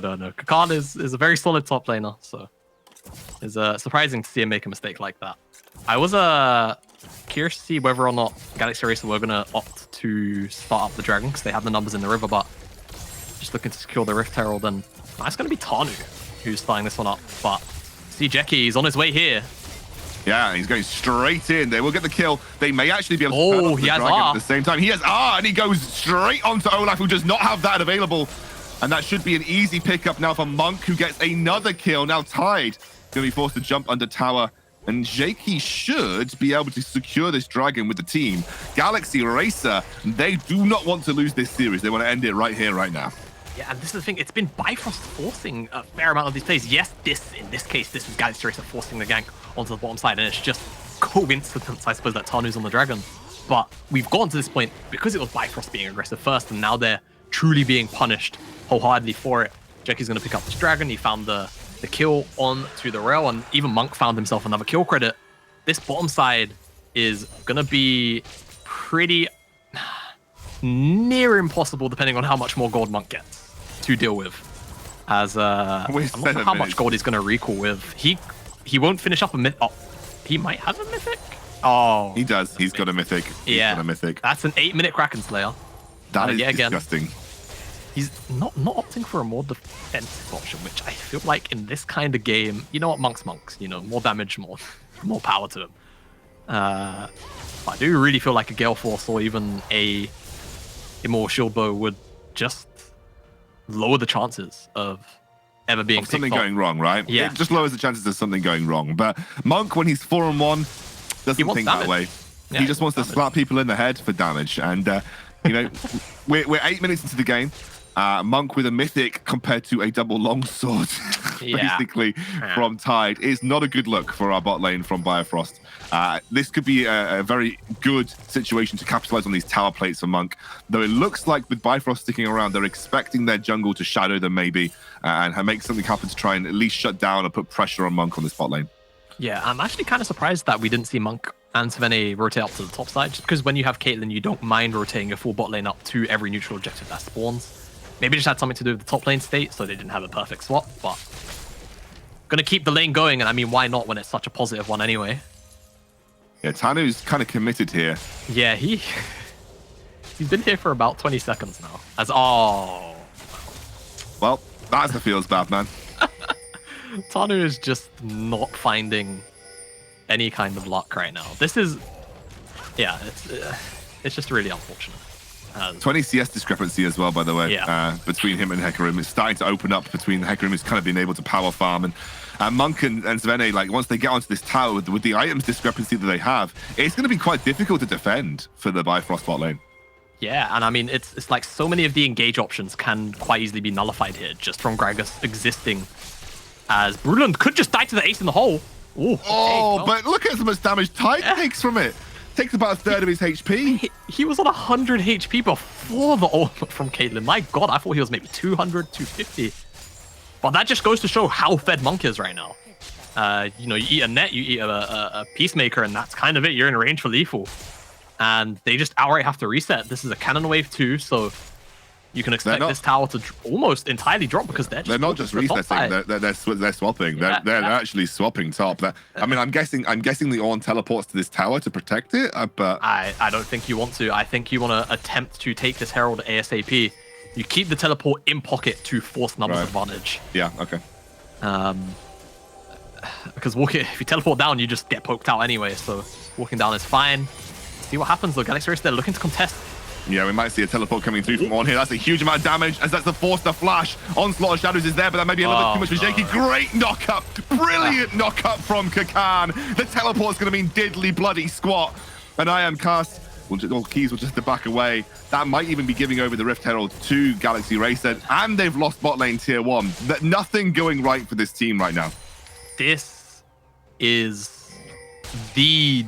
If you go into a dictionary, look up, you know, just any word that is a synonym of unlucky or just unfortunate. This is it. This is that game.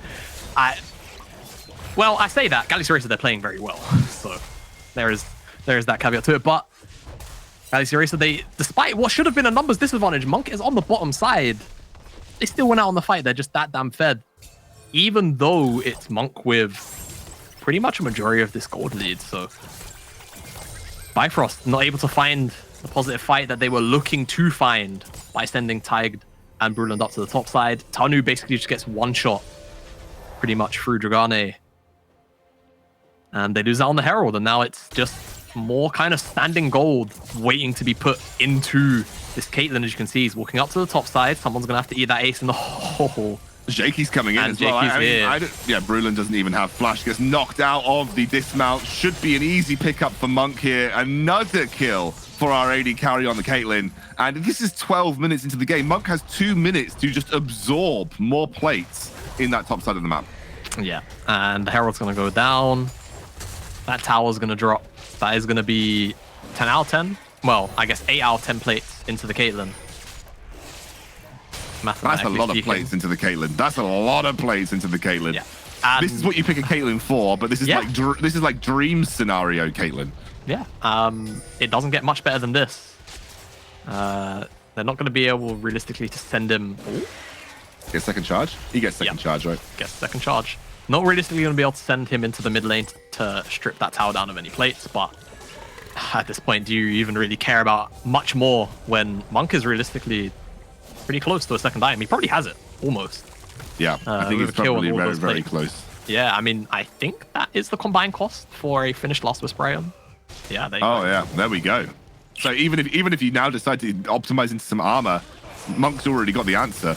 Yeah. He's going to start snowballing this very quickly. Now, the Dragon has been started up here, Inferno being the second one, which means we'll get a Cloud or an Ocean Storm. The Ornhorn does come through. Now, Kakan could be targeted out here. He actually misses it. What happened there for Keys?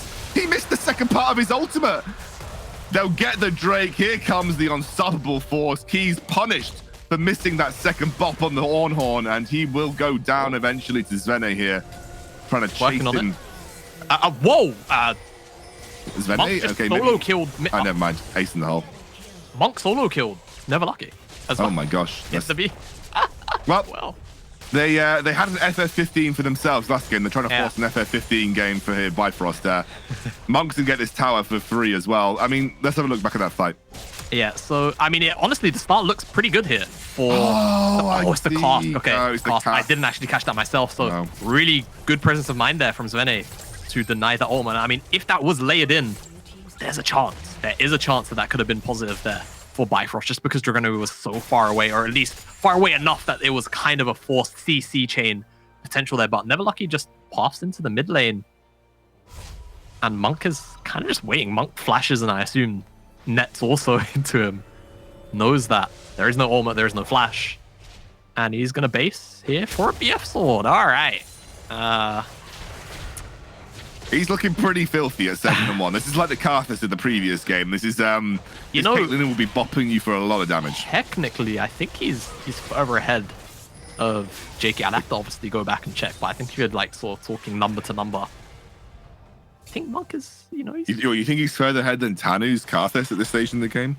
Yeah, could be. Could be. Yeah, I suppose your farm's higher, and your farm's higher as an AD carry generally, right? So yeah, but that aside, BIFROST. I don't like saying the term often, but it feels like a David versus Goliath kind of scenario at this point. Like, what do you even do? I mean, we were saying the same thing previously. Now, this is a bit of an overextension from Zvene, though. He will get dismounted. Here comes the teleport coming through. Zvene now backing out towards Dragane. Here comes Jakey with the backup. Kakan is here with the ultimate too. Lovely stun from Dragane with the Scatter the Weak as the Onslaught of Shadow jumps over the wall. Here comes the Ornhorn, but it might be too little too late as Monk is unstoppable. Ace in the hole from across the map, and he's still picking up kills. A double for Monk. He literally came in and tapped them on the heads. Jakey going in on this. Hecarim will not find Bruland. But again, Galaxy Racer got everything that they needed. I mean, Monk's not even interested in joining the push. He's just going straight bot. Yeah, I mean, CS per minute. We're padding stats now. Looking like the final game in relegations here for Galaxy Racer, looking to promote into the NLC. Be our first team out of this tournament. And Monk. I mean, I kind of mentioned it earlier, right? We hadn't seen many successful Caitlyn games. Whenever she's popped up in the NLC, and Monk gives us 2 in one series. I mean, I completely agree. I think, at the end of the day, like, we've been struggling to see Caitlyn used effectively. The Galaxy Racer have used it effectively twice in this series alone.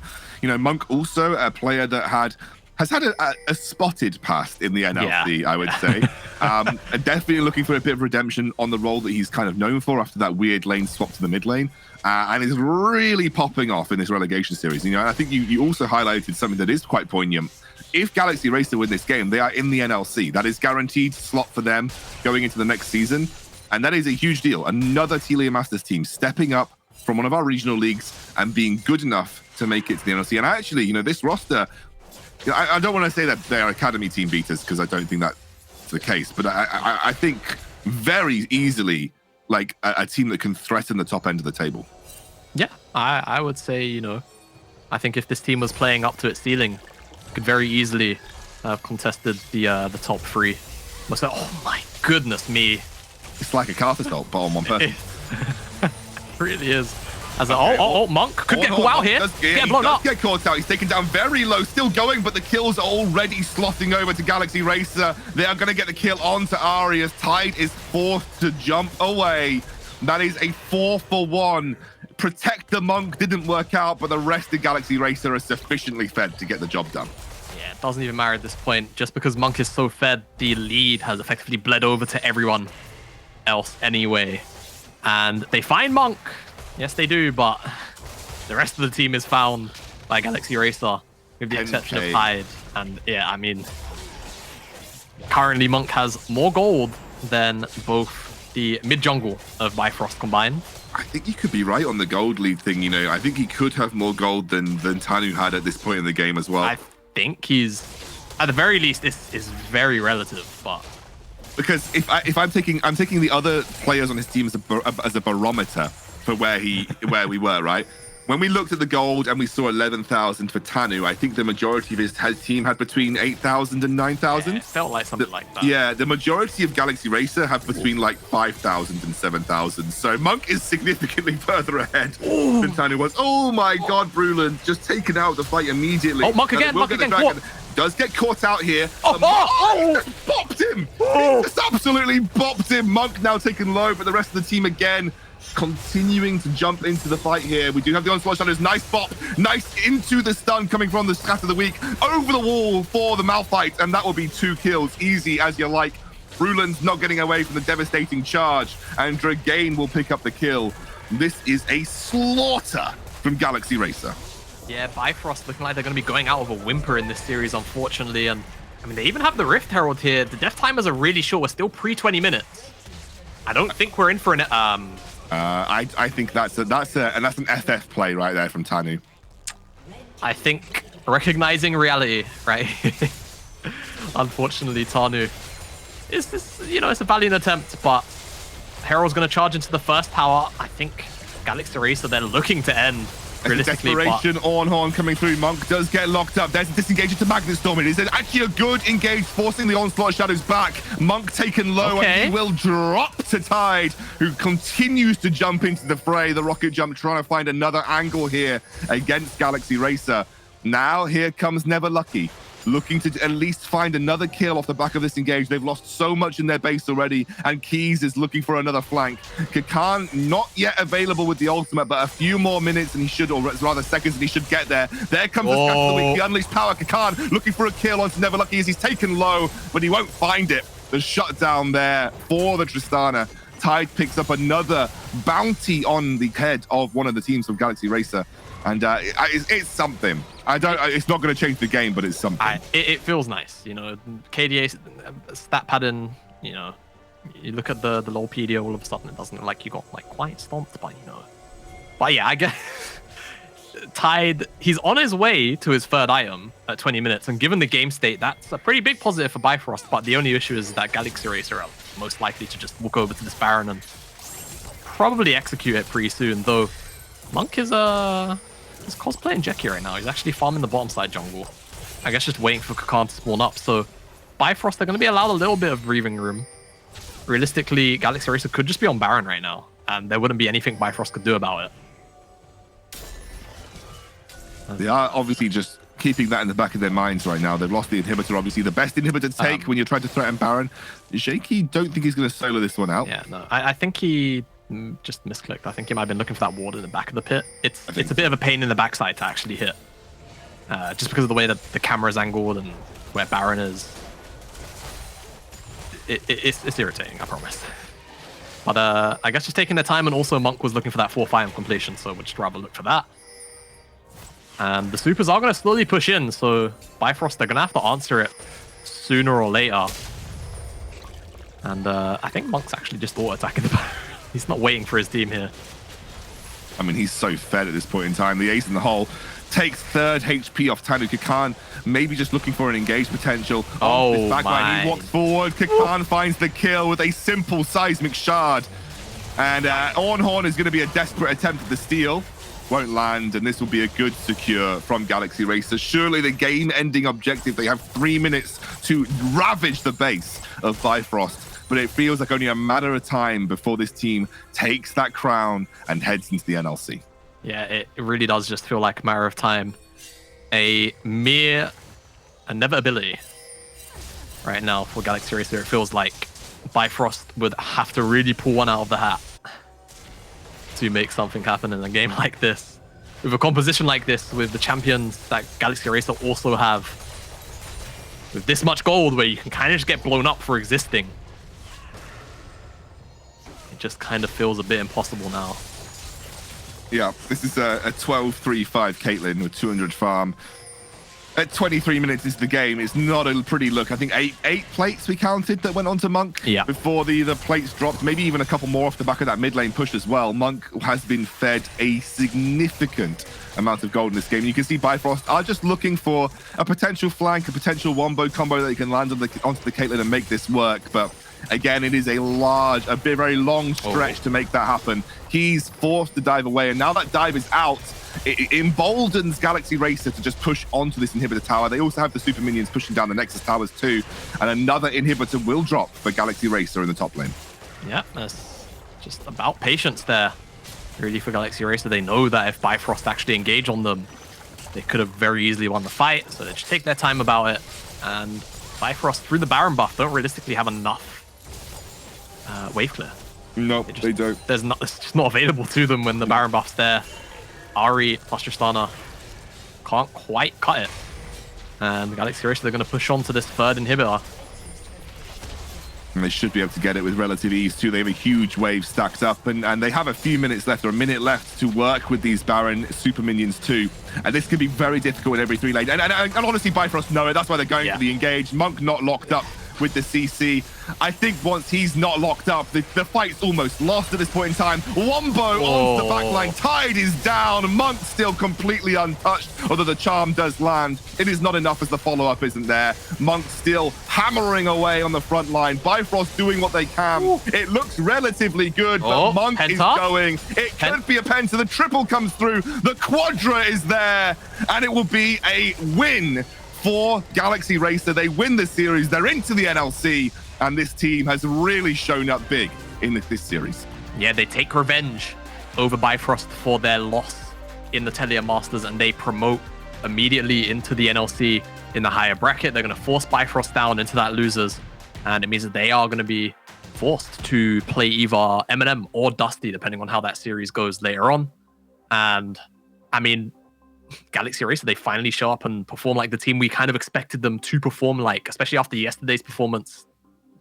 They did look shaky, and there were definitely, at least for me, some doubts about how they were going to perform today. But, you know, showing up heavily in 2 out of 4 of the games here today, and they put Bifrost in their place. Yeah, they said in the interview with Svena, he said, we underestimated them. We didn't really give respect to the mid lane's champion pool, but this time around they did. They had that little wobble with the Karthus game, but they immediately adjusted, came back swinging, and honestly, you can see why they play through that bot lane. Monk really stepped up in this series. Now, that is it for us for our broadcast today. 4 games in total, and we welcome Galaxy Racers to the NLC off the back of that performance. Our desk, Hiprain, Gulborg, and Trouble are going to break down the day for us and have a chat with someone from Galaxy Racer too. So we'll see you soon. Thank you very much, Scoundrel. Well, 3/4 of it, Scoundrel's head, and Jamada. Good cast on the day. Big congratulations, though, to Galaxy Racer for qualifying for the NLC. We'll be seeing them joining us in summer. And honestly, bar that game 3, very, very convincing one. Yeah, it was absolutely great to see them swap who the carry was for that one. Monk actually woke up for the last game of the season. He was an absolute beast in the Caitlyn. I mean, the composition just suited it so much, right? They had so much peel, they had so much kite, but they also had the re-engage. So they had protect, but they had the attack, and it just worked for them so well. And honestly, Monk got to show who he is as a caliber of a player. So I'm really excited to see them join the NLC. Yeah, I was going to say, it feels like we now have the Galaxy roster highlighted as a whole. We've seen Kakan pop, we've seen Jorgain pop with the shockwaves. Of course, we've seen Jakey pop, but now we also finally got to see Monk do his best on the Caitlyn, where it was actually about him for once. Not him just being like, oh, I guess I'm going 0-5 and just winning the game because my team is very Smurfs, but actually, the whole roster of Galaxy Racer came together in this last game, and it was just a stomp. Like, it was such a run over. Yeah, I will put my hands up and say I was fairly critical of Monk over the last couple of days, including today. And I think you proved me wrong, especially in that last game. That was the Monk show. There weren't as many of these kind of Monk positionings we see from him. But the thing for me from Monk and what I want to see is a bit more consistency in what he just did, because he played very, very well in that game. But I want to see that more, because if we see Monk like that, straight up Smurfs every game he would play.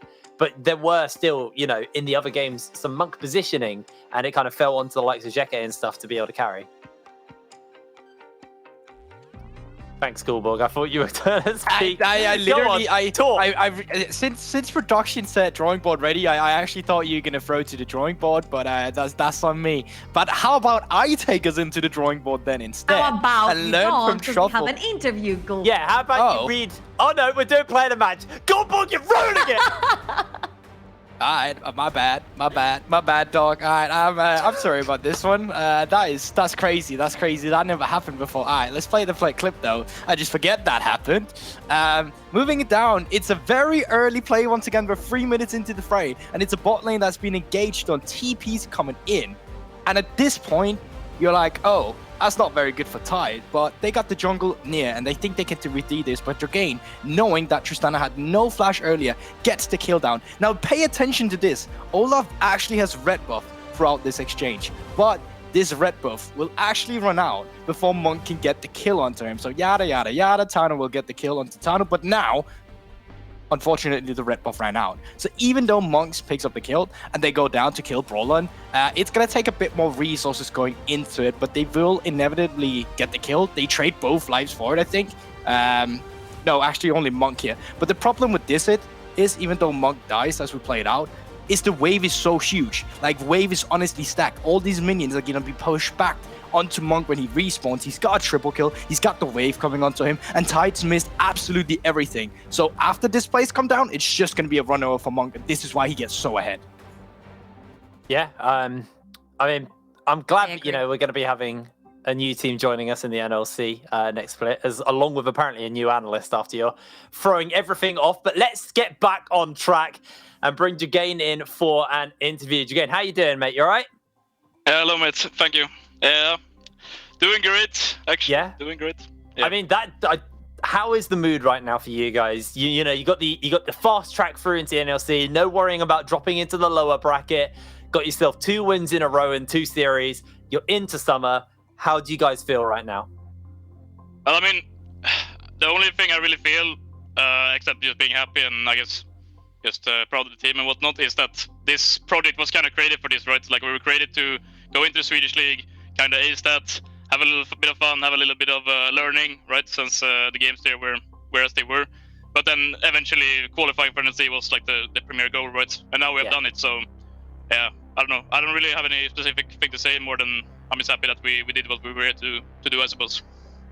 Yeah. I mean, you achieved your goal and you achieved it in the most efficient and best way. So, you know, you guys should feel pretty happy with yourself. But let's feel a little bit guilty here. What happened in game 3? What was going on there?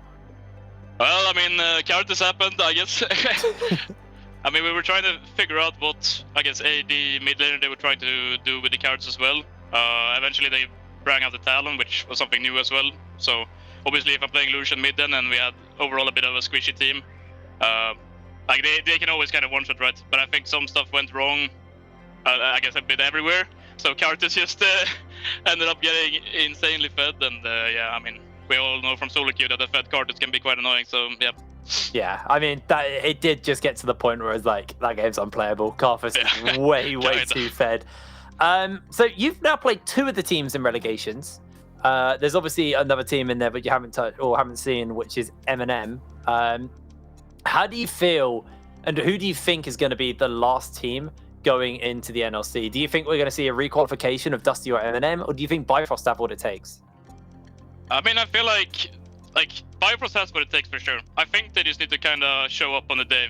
If everything just goes as I guess everyone thinks it should go, and I mean, whatever you want to call it, I feel like Dusty will go through. But I think if BIFROST has it on the day, I think they can for sure take it. I'm not too certain about M&M. I think their like jungle, especially Camille, played really well in their series yesterday, so maybe he can do something for that. But apart from that, I think it's up to Dusty or M&M to go through. Yeah. Or BIFROST, sorry. Yeah, I think you're right. I think you're right. So kind of looking at, you know, you guys as a team right now, obviously we're now moving into off season. Things do typically change, but you know, let's argue for argument's sake that you guys do stay together, all 5 of you, and you make it into the NLC. Well, you've made it into the NLC, and the 5 of you play in that. How do you think this current roster for Galaxy Racer would fare in the NLC? Well, I mean, if I'm being honest, I feel like we could probably contest playoffs for sure. I mean, saying that you can stack up against academy teams is kind of cocky in its own right, I guess. But obviously, that's kind of the goal as well if you want to get EU Masters. But I do feel like we can, like, for sure contest playoffs. I didn't watch too much of NLC this split, if I'm being honest. So I'm not exactly sure where everyone is on their level. But I feel like we have our lows, but we also have really high highs. Yeah. Especially on some individual positions. So, you know, whatever happens in that kind of games as well.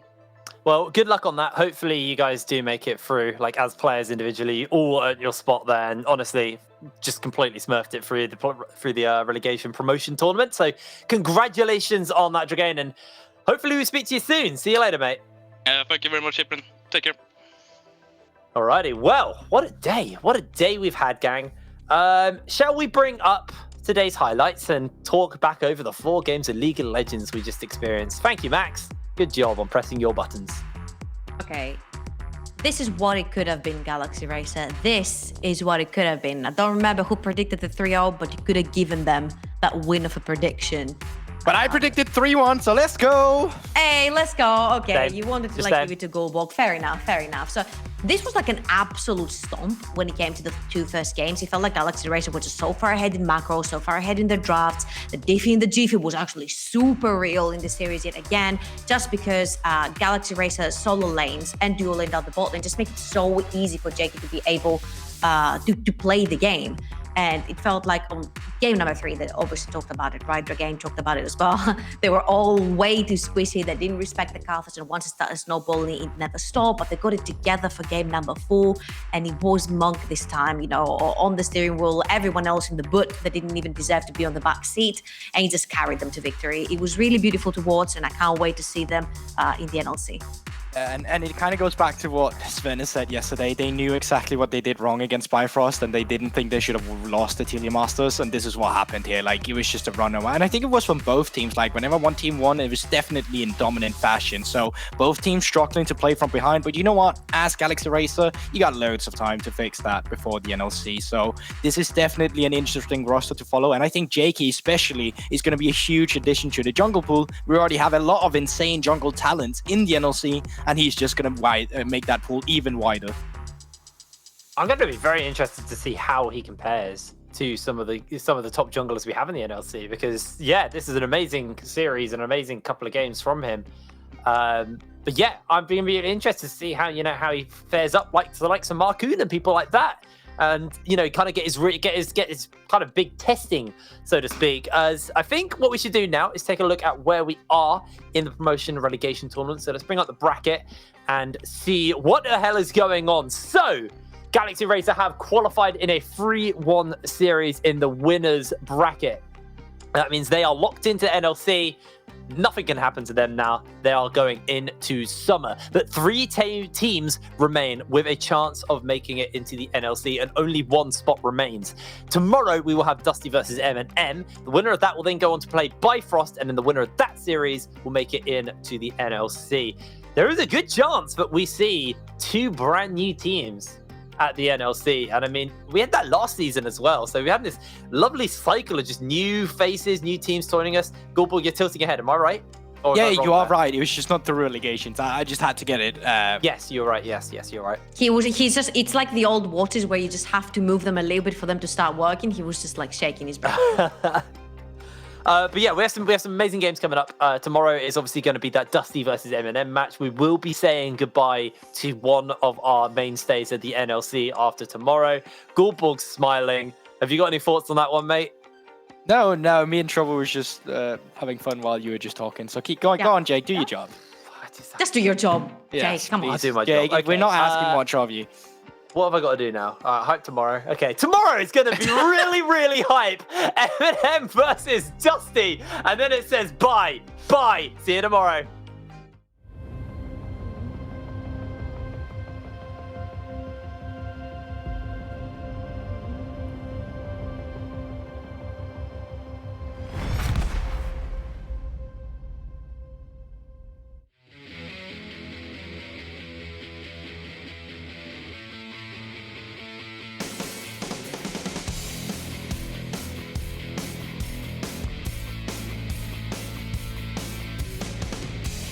There goes that passing light